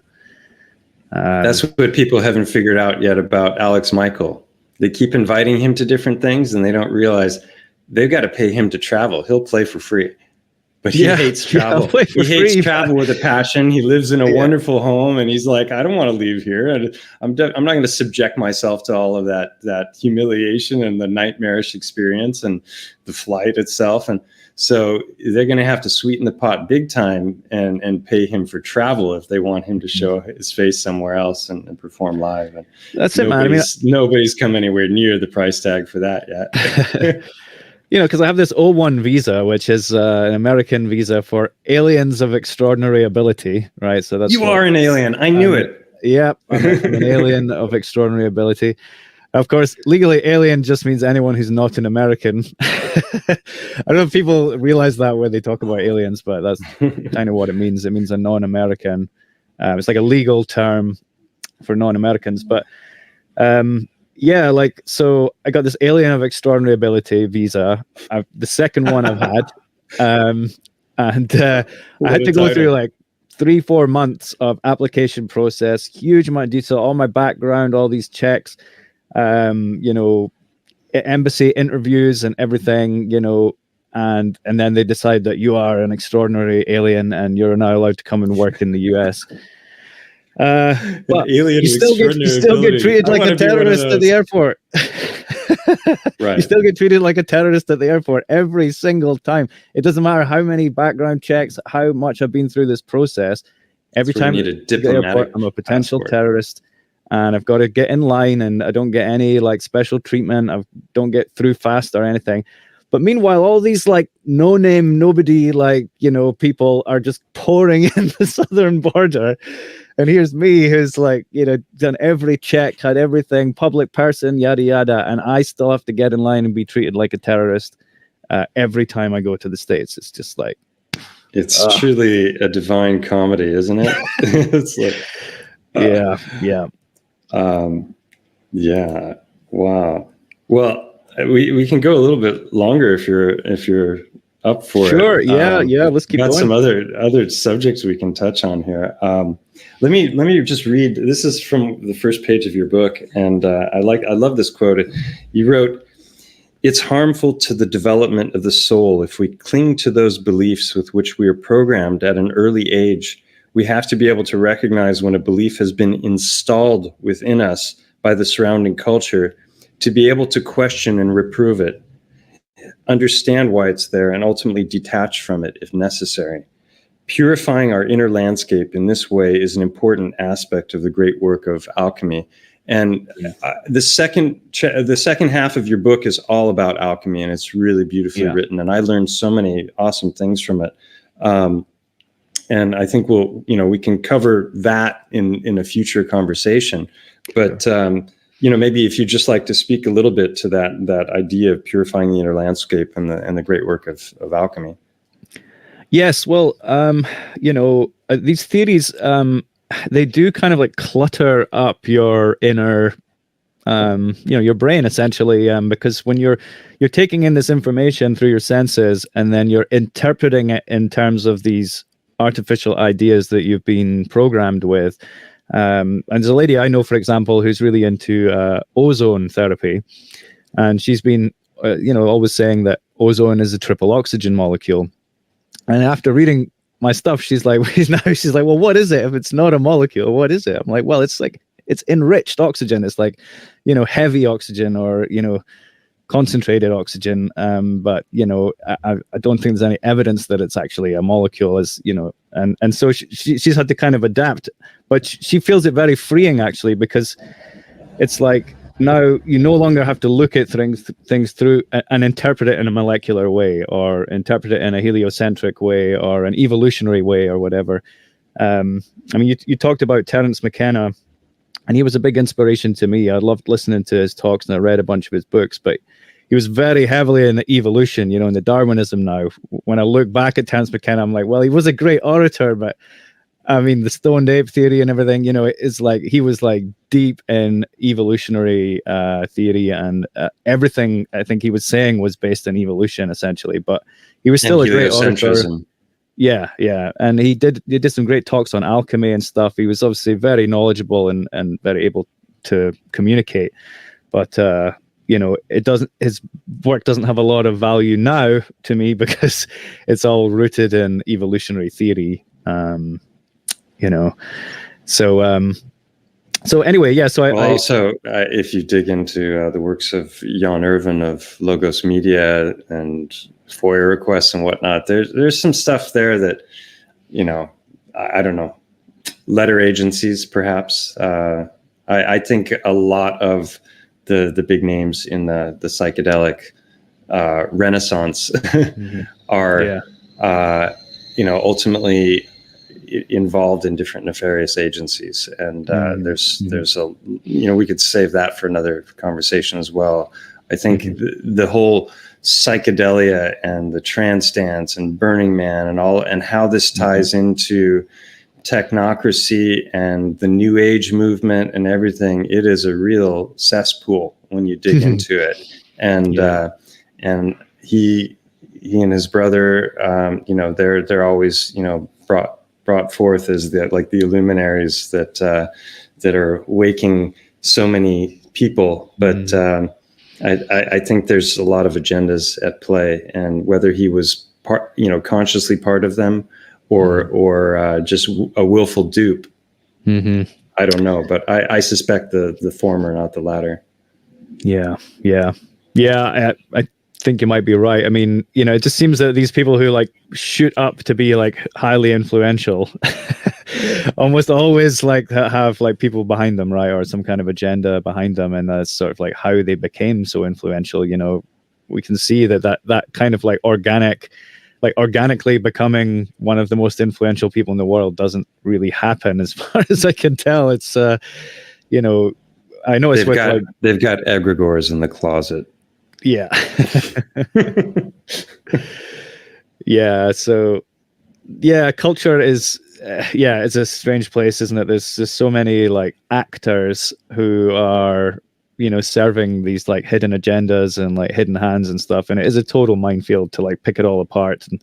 And, I just hope the book can like help people. I think I wrote it from a personal perspective because, wanted to let people see it's rather than just seeing the facts.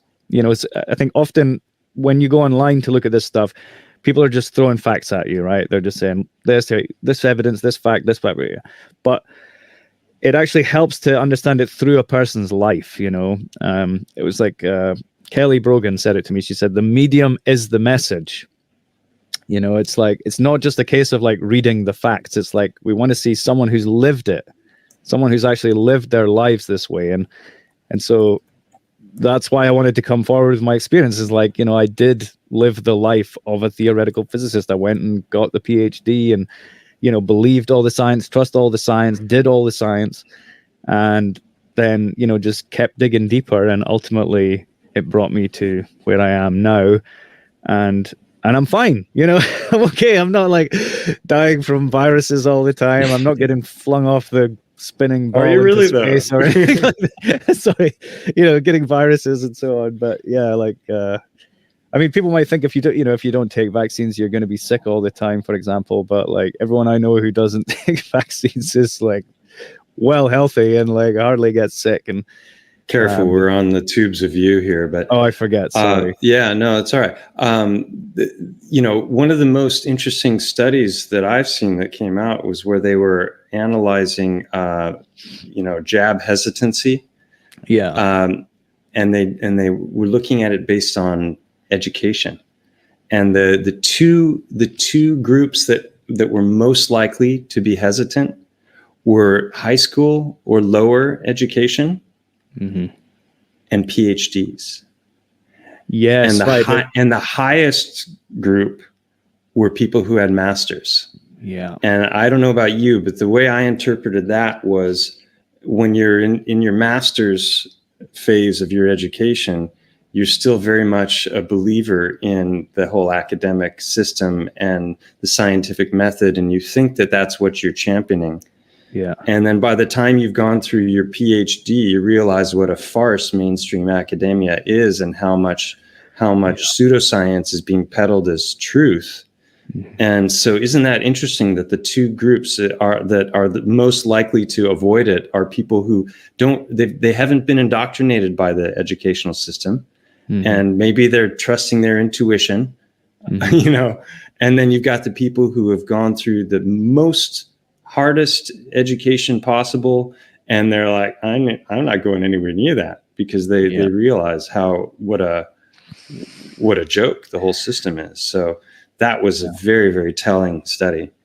It was. Yeah, that's it. It's it makes a lot of sense. I totally agree. Yeah, it's either like fully indoctrinated or unindoctrinated, but if you're like you're like partially indoctrinated, then you're sort of more amenable to the lies and all these all the science, you know. Excuse me.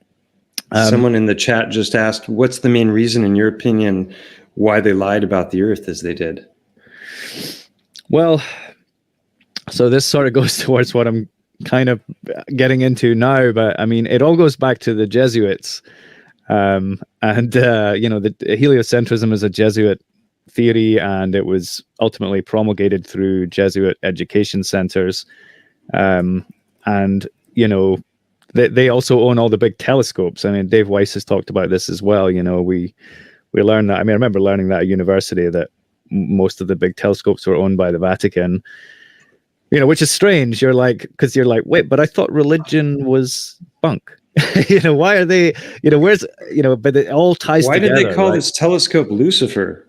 Yeah. The biggest binocular telescope in the world. It's funny because I was on one of the Amazon, I think it was the Australian Amazon, and it was like looking at my book and some of the reviews, and there's like customers who bought this book also bought, right? And I had 3 other books, and they were all books about the Jesuits. And I realized, like, about, you know, the horrible things that this group called the Jesuits have done. There's a whole like history of terrible stuff.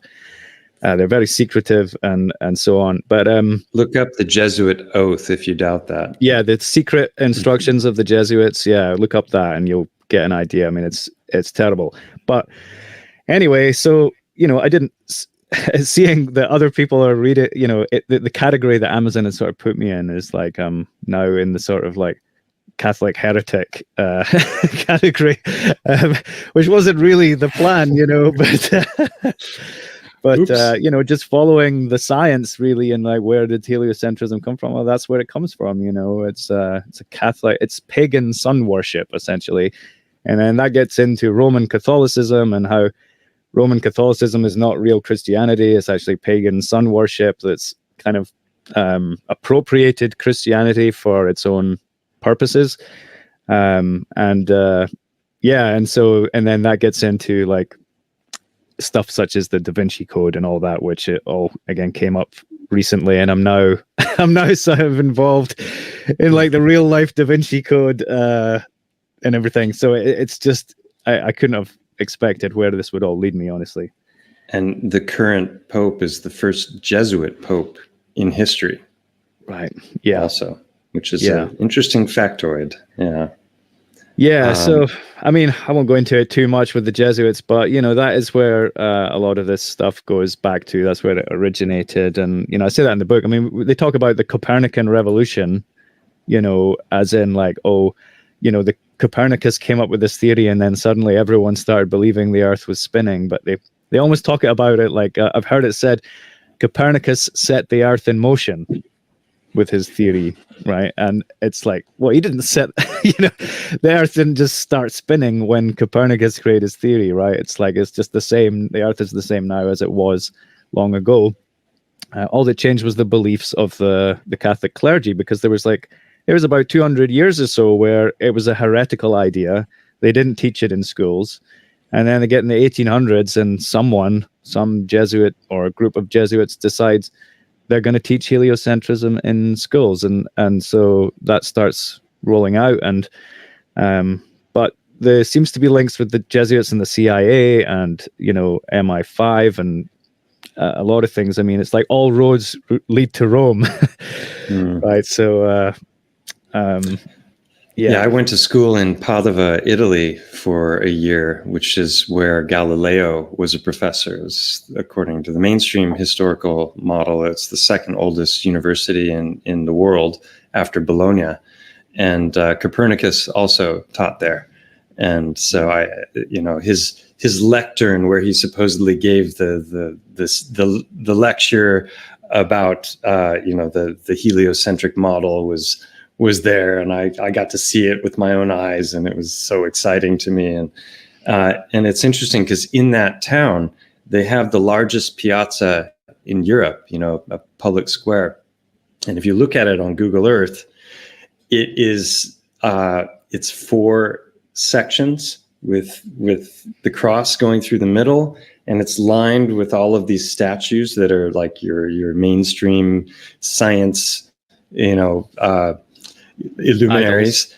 And if you look at it from above, it looks just like that 4-continent system that's at the north. So out of the town that gave us the heliocentric model, which wipes the whole flat earth map and these continents where Mount Meru perhaps is, and Rupus Nigra, all that, the biggest piazza in Europe is in that town, and it basically models that. It's like, to me, it's just like, it's truth in plain sight there, probably, Yeah, it's all very fishy. And I mean, I've even wondered if it's all, part of some grand plan, there's going to be some like grand reveal or some switcheroo. And it was like, I don't know, some plan to like teach lies to the public for hundreds of years to like, some experiment or whatever. I don't know what the real reason is, or maybe it is just simply that they want to hide true science. And that's kind of what I've put forward in the book, really, is that the true science of alchemy is so powerful that they've come up with this whole, theoretical mumbo jumbo just to really distract people from ever finding out the truth. Which, yeah. You have one of your quotes in the book is, "Pride puts ego above truth," and pride gets in immediately when it comes to this heliocentrism thing, because people can't even begin to fathom that they might have been duped about something so grand for so long, and then all those knee-jerk reactions and questions come up that they think are coming from within, but have just been programmed into them. They're not even aware. They don't even formulate the question. It's just there, And then you wrote, at its extreme, it's a form of spiritual blindness and a backdoor for demonic influences to enter the mind and take over. And that kind of gets into this concept of the egregore, which you also mentioned. Maybe you can riff on that a bit. Yeah. Yeah, the egregore. Yeah, this idea of a thought form, which it comes from a group of people and sort of like becomes its own thing. And I sort of make the comparison with corporations. Excuse me. And suggesting that a corporation is a type of egregore. Now, a corporation may form out of a legitimate need. Lots of people, they need something. People need shoes or whatever. So a corporation is created to make shoes. But, we have a problem then when there's no longer a need. Let's say if whatever a corporation is there, it's needed, and then it's no longer needed.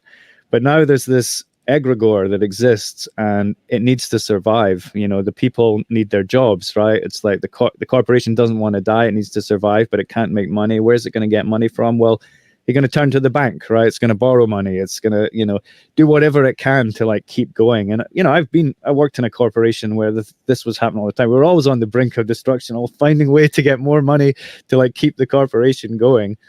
And I think what we're seeing now with all this woke stuff is because the corporations, most of them are no longer needed and they can't make a profit anymore, but they continue to exist because they're getting money from the bank, right? Or they're getting money from BlackRock and places like that. So they have to then, they have to push the vaccines, they have to push, wokeism and trans and homosexuality and all these things. And it's, so for me now, when I see a corporation pushing that stuff, I take that as this meaning that they have no use in the world anymore. They're just being propped up by the devil, essentially, to continue to peddle sort of these agendas. And yeah, so the egregore, yeah, it's a powerful idea, and a lot of people they give up their souls, their essentially their soul life, their independence. They give it up to serve these egregores. With the idea they're going to work their way up the corporation and get to the top and have loads of money and freedom. But are you really free when you get to the top of a corporation? I really don't think you are. I think you're deeper in it than anybody else, that's for sure. Well, the corporation is an interesting word because it's literally corpse, dead. And oration. So it's literally a dead man talking. And in the eyes of the law, a corporation is considered an entity like you or I, even though it's not. And so it has all the benefits of being a live being, but it isn't. And and then the concept of the egregore, for people who aren't familiar with that, is this idea that the more attention is focused on a particular idea or a subject or a company, a logo, an event like a Super Bowl, the more power that takes on. And whether or not it actually becomes an actual entity, a demon or whatever, I don't know. I suspect it probably does, or at least it becomes a conduit for those kinds of forces. But the fact is that regardless of whether it is or not, the effects are the same. Yeah. And, I notice like when corporate people talk, they talk in a completely different way from individuals. Of course, they always talk about we, because the corporation is a they, them. And so they're always talking in that sort of plural sense, like on behalf of the corporation. But you see, if everyone quit their jobs, the corporation would have no voice, right? Because it's a non-living entity. It only lives by virtue of the living human beings that choose to talk in that way on behalf of the corporation. Order followers. Yeah. I posted a meme yesterday. Who is more morally culpable, the one giving the orders or the order follower? Yeah. Obviously, to me, it's the order follower because, thinking of war, you get cronies that are sending young men off to war, but the young men are duped and they're the ones pulling the trigger and killing their fellow men. Yeah. Yeah, that's it. When you give up that's essentially when you're saying give up your soul, soul is the root of like solo or solitude. It's like you're giving up your sort of individual capacity for choice and self-determination, right? That's really what it means when you give up your soul. You say, okay, like when you sign to a corporation, or like a lot of these record label deals, you know, which is another reason why the musicians couldn't talk, right? Because they're in these record label deals. And the record labels are joined up with pharmaceutical companies, you know, they got the same shareholders, and, you know, it's all, you know, a big club, right? And you don't want to offend the people in the club because they gave you your career, essentially. But if you're an independent like myself, you know, I mean, I own a record label, but I don't have contracts with anybody or anything like that. It's just like, you know, I keep it simple. But yeah, so gosh, I forgot where I was going with that. Where was I going with that? Through the music. I got distracted by the music. It's easily done. So I'm often distracted by music. Lost my train of thought there. But yeah, so we were talking about the egregore, yeah, and the corporations, and yeah, with the music and record label and so on. Yeah, so that's it. So a lot of the, you know, a lot of these people who weren't able to speak out, it was because they had actually given up self-determination, right, to a company through a contract. And, you know, that company becomes like their sort of family in a way. It's like, so, you know, you'd be speaking out against your own family, the people who are providing for you and, you know, giving your career and stuff. So I think that's why and you're also putting your own you're also putting your own livelihood on the line. Yeah, because that's your income source. And if you break your contractual obligations, then there are consequences. Yes, yeah, and there was that sense, you know, that for even myself, even though I'm independent, you know, most of my money comes from Spotify and Bandcamp, you know, and they could easily just switch that off if they wanted, you know, and then I'd have to find another income source, but at the same time, yeah, it seems like a lot of things can be taken away from us, you know. I mean, this is why I haven't started a channel like yourself, and then, you know, maybe should have, and maybe one day I will. But I was kind of put off of it because I felt like it could just be taken away from me, right, in an instant, you know, because the platforms that I'm hosting the channel on are opposed to everything that I'm trying to say. And so that kind of, you know, really just put me off. But with creativity, with like writing a book or making music, I mean, they can shut down the platforms, but they can't take away what I created. They can't take away the music. They can't take away my book, right? So I'll always have this, even if I get canceled or, you know, whatever, I'll still have what I created, and I'll be able to start anew and do it another way. But yeah, I was thinking of starting a channel some years ago, and I just kept thinking of, I'm only going to get so far, and then they're just going to take it all away, you know. Maybe that was a bit pessimistic, but... Well, I mean, that's not in this current climate, and especially you know, from 2020, it became very obvious that if you were speaking truth to power, then your entire platform that you might have spent years and thousands of hours developing could just vanish in a day, and it did for many people. I was very cautious about the kinds of subjects that I talked about because the research on my channel is pretty unique, and it's you know. It would be a shame if that all just disappeared because, you know, I started talking about the wrong thing at the wrong time. It seems like whatever the current psyop is what you're not allowed to speak about. And then, you know, give it a few months or 6 months and it's okay to talk about that, but you might not be able to monetize the video or something like that. But it's not like you know, put the whole platform at risk. But they make their own rules, and they can go back retroactively. And if they decide you're a threat or a nuisance, they can just, you know, get some trumped up charges and get rid of you that way. So but you know, we do need to use their technology against them, and I think it's one of the things I really enjoy about Mike Winner is he's so broad in his approach. You know, whether it's through Quartal and the platforms that they're creating, you know, we need to use it to crack open minds as best we can, and if they get rid of us, it's like they martyr us, and then they you know, bring more attention to the subject matter. You know? Yeah, that's it. And then you've just got to do it again, but do it with a bit more wisdom and experience. And yeah, there's a lot of people who, got cancelled for multiple things, but then they come back stronger and make their own platforms and stuff like that. And so, it's important to get the word out there. And so, yeah, I do think a lot about starting a channel. I'm probably going to do it at some point, but that's why I brought it up. But yeah, I think you should. You have so many good things to say, and I think you would develop a good following in a short amount of time because of the network of people that you know. And if it gets taken down, so what? Yeah, it's there's so many things that we could talk about, and I don't want to.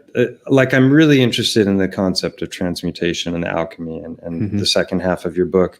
My channel has really focused on this idea of petrification, instant petrification, and my theories surrounding that have everything to do with transmutation of elements. And most people don't, that's not accepted in the mainstream model. You've got the periodic table that they give us, and then you have like the Walter Russell periodic table, which as soon as the very first time I saw that sine wave, you have a tattoo on your forearm that looks almost like that, don't you? Was that you?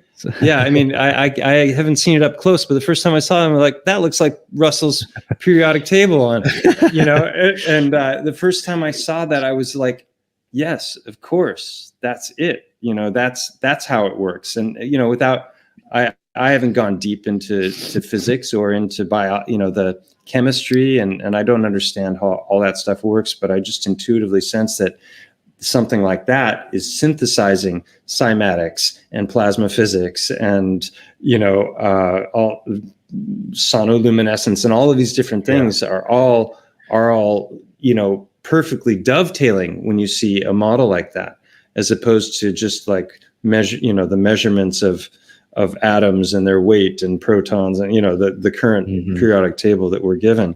And I forgot why I was going to bring that up. Oh, no, transmutation, which the mainstream model doesn't acknowledge, right? That only happens in the heart of suns, where the atomic, the gravitational force is so great that it's transmuting the elements, and then eventually it supernovas out into the cosmos, and that's how we get all of these different complex elements beyond hydrogen, helium, that are populating our physical universe, right? So transmutation, both from an alchemical perspective, but also this subject of petrification, it's definitely something. Maybe you'd like to say a little bit about that, but I think we could go into depth with that in a future conversation. Yeah, there's a great book called The Forge and the Crucible by Mircea Eliade, and it's they show how, like, long ago, maybe a few hundred years ago, and before that, transmutation of metal Steve, was. Wait a second. You're getting all jumbled there. Let's give it a second and see if you come back. No, it was just poor connection. Can you hear me? Yeah. I can hear you. Try fine. Now. Yeah, no, it's on your side. Everything seems to be fine here. No problem. Okay. Well, maybe it's on my end. It says that Shiva says no problem on their end. Sorry to interrupt you. Go for it. No worries. Yeah, there's a great book. I had it here called The Forge and the Crucible by Mircea Eliade, and they go really deep into the transmutation stuff from all these different examples throughout the world, from like big civilizations and small towns and all kinds of different ways. But yeah, essentially transmutation of metals was commonly understood, until about 150 years ago, when we started with this atomic stuff, which of course physics says that, like you say, transmutation can only happen in the center of the sun or in a particle accelerator, with enough energy to slam like atoms together and everything. But, metallurgists essentially are mixing metals in a hot crucible in a forge, kind of like soup, mixing things together until it's really hot and then letting it freeze. That was called smelting. By mixing metals together, even with non-metallic stuff like sulfur, salt, mercury, you can make any metals you can desire. I mean, you essentially, a metal is just a set of properties, you know, and so you're essentially mixing together different properties with fire to create the set of properties that you want, you know. And you know, there's, like they would say with regards to the philosopher's stone, and we could talk about that in a future episode as well, but you know, that was alleged to be able to transmute lead into gold. And so the way they would do that would be to just put the lead in the crucible, melt it down till it's, you know, it's liquid, and then just sprinkle the philosopher's stone in there, you know, a little pinch of the stone, and then, you know, heat it some more with some more fire, and then let it cool, and it would cool into gold, you know. Which, you know, I mean, I don't know if you can do that, but I've read books of people describing that, people describing being in the room, watching that happen, everything that's like going on, you know. But yeah, metals are made, you know, in the earth from pressure and temperature, you know, from earth being pressurized and heated, and, you know, like you're talking about petrification, there's all these processes that happen inside the earth, and essentially the alchemists are trying to simulate that, you know, trying to like recreate the pressures and the temperatures in the crucible to transmute the metal into whatever they want. And, you know, it was not a theoretical science. It was literally, as I say, like men stood in front of raging fires every day for thousands of years, like cooking up metals for all kinds of applications, you know, whatever the kings and queens and the royals that needed, you know, the metals are like the foundations of civilization, like rock, you know, it's like hard stuff that's unbreakable, that civilization is built upon. And yeah, so I think they don't want us knowing about transmutation of metals. They don't want to know that gold can be made. You know, they want you to think that there's just a limited amount of it, and that it's only in the earth, and that they basically have most of it already, and it's in the Federal Reserve basement or something. But yeah, they definitely don't want you to know that gold can be made. Now, I'm not saying I know how to make gold or that I've done it. I haven't. But, you know, there's certainly, when you look through the history books of alchemy, it certainly seems like gold is something that can be made. But they definitely don't want us knowing that anymore. Are you familiar with the work of Louis Chevron, Kervran? He wrote a book called Biological Transmutation. No. Louis Chevron. You would, yeah. He well, not so much to go into his work, but just this idea that biological transmutation is a thing also. And to me, this just kind of, in and of itself, destroys the periodic table as we're taught it, because this whole narrative of exploding suns is ridiculous, because like the simplest explanation, which I come back to over and over again, is the chicken egg. And the very simple idea that the amount of calcium that is in the chicken's egg, which a chicken can produce an egg every day, is greater than the amount of calcium in the chicken's diet. So you have, what is it, mica and these different things that the chicken is consuming, and then it is biologically merging those elements to create calcium. So right there in the biological process of a chicken, you have a refutation, as I understand it, of the periodic table that we've been given. And there's another experiment that was done where they put a tree or a bush in a pot. They put it into a room, and it was exposed for years to only distilled water, so there was no mineral element in the water, and sunlight. And they weighed the tree and its soil and the pot before the beginning of the experiment. And then after a number of years, this tree grew and grew and took on mass and had greater weight. So if all it's getting is sunlight and distilled water, where are the elements coming from for it to increase its mass? It has to be creating them itself.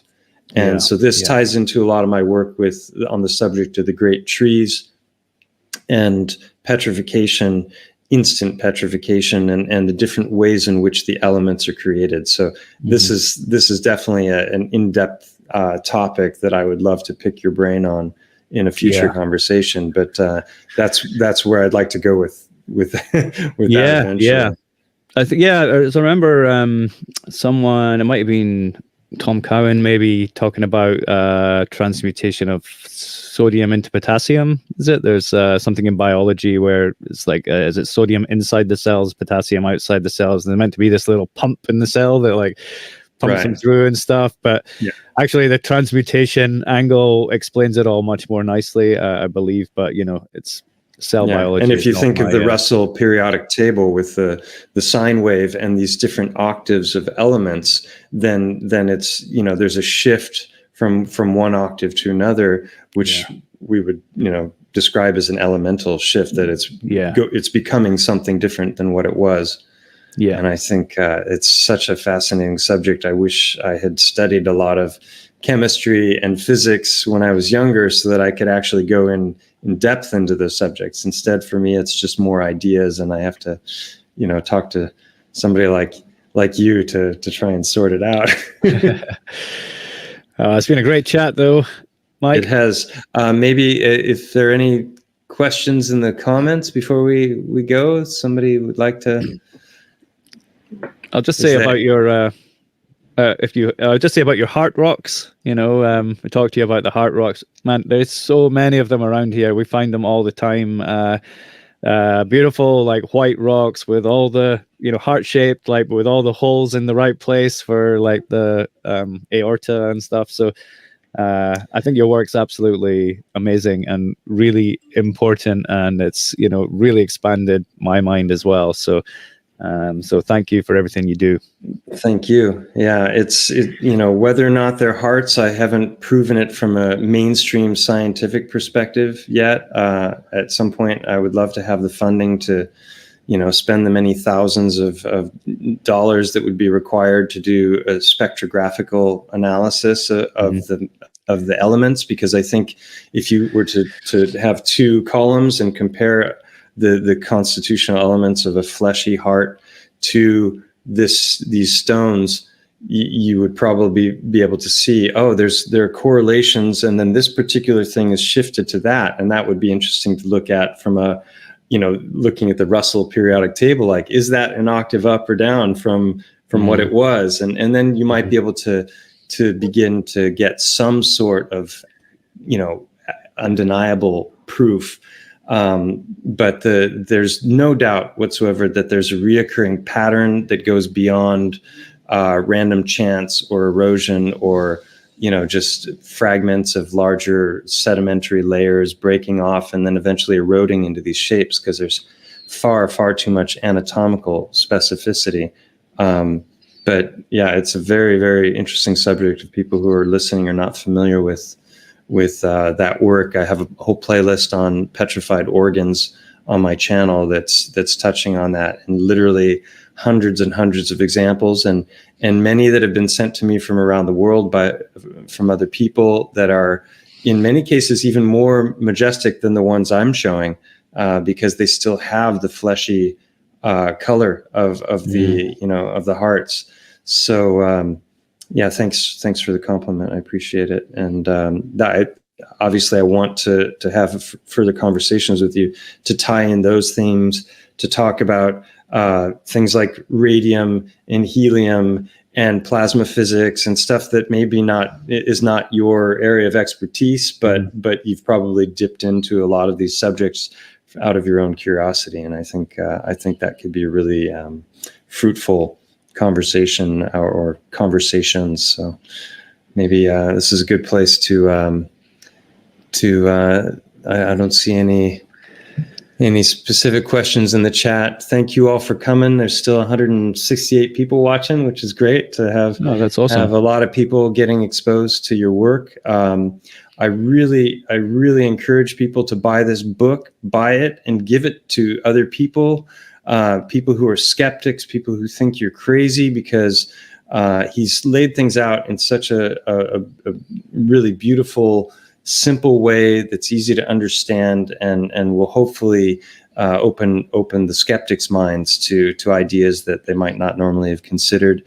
And I got so much out of it already, having dived deeply into these subjects for years now. So thank you for writing it. And again, I wish I could travel back in time and read it when I was younger, because it would have saved me a ton and turned me on to all kinds of new ideas that I never dreamed of when I was in my 20s and 30s and 40s. So congratulations, and I hope it continues to be found and by others and sell, and that you make a bunch of money from it, because you deserve it.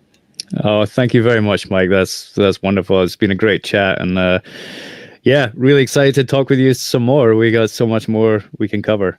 Yeah, and it'd be fun to get you on a panel. I know Topher would love to pick your brain. I don't know. Have you been on with Topher Gardner before? Actually, he hit me up a few months ago, said he'd like to have me on, but we haven't followed up and set a date. So hopefully he still wants to have me on. I'd love to chat with him as well. Yeah. And my friend Lenny Time, he's the one I mentioned he's got a PhD in molecular chemistry.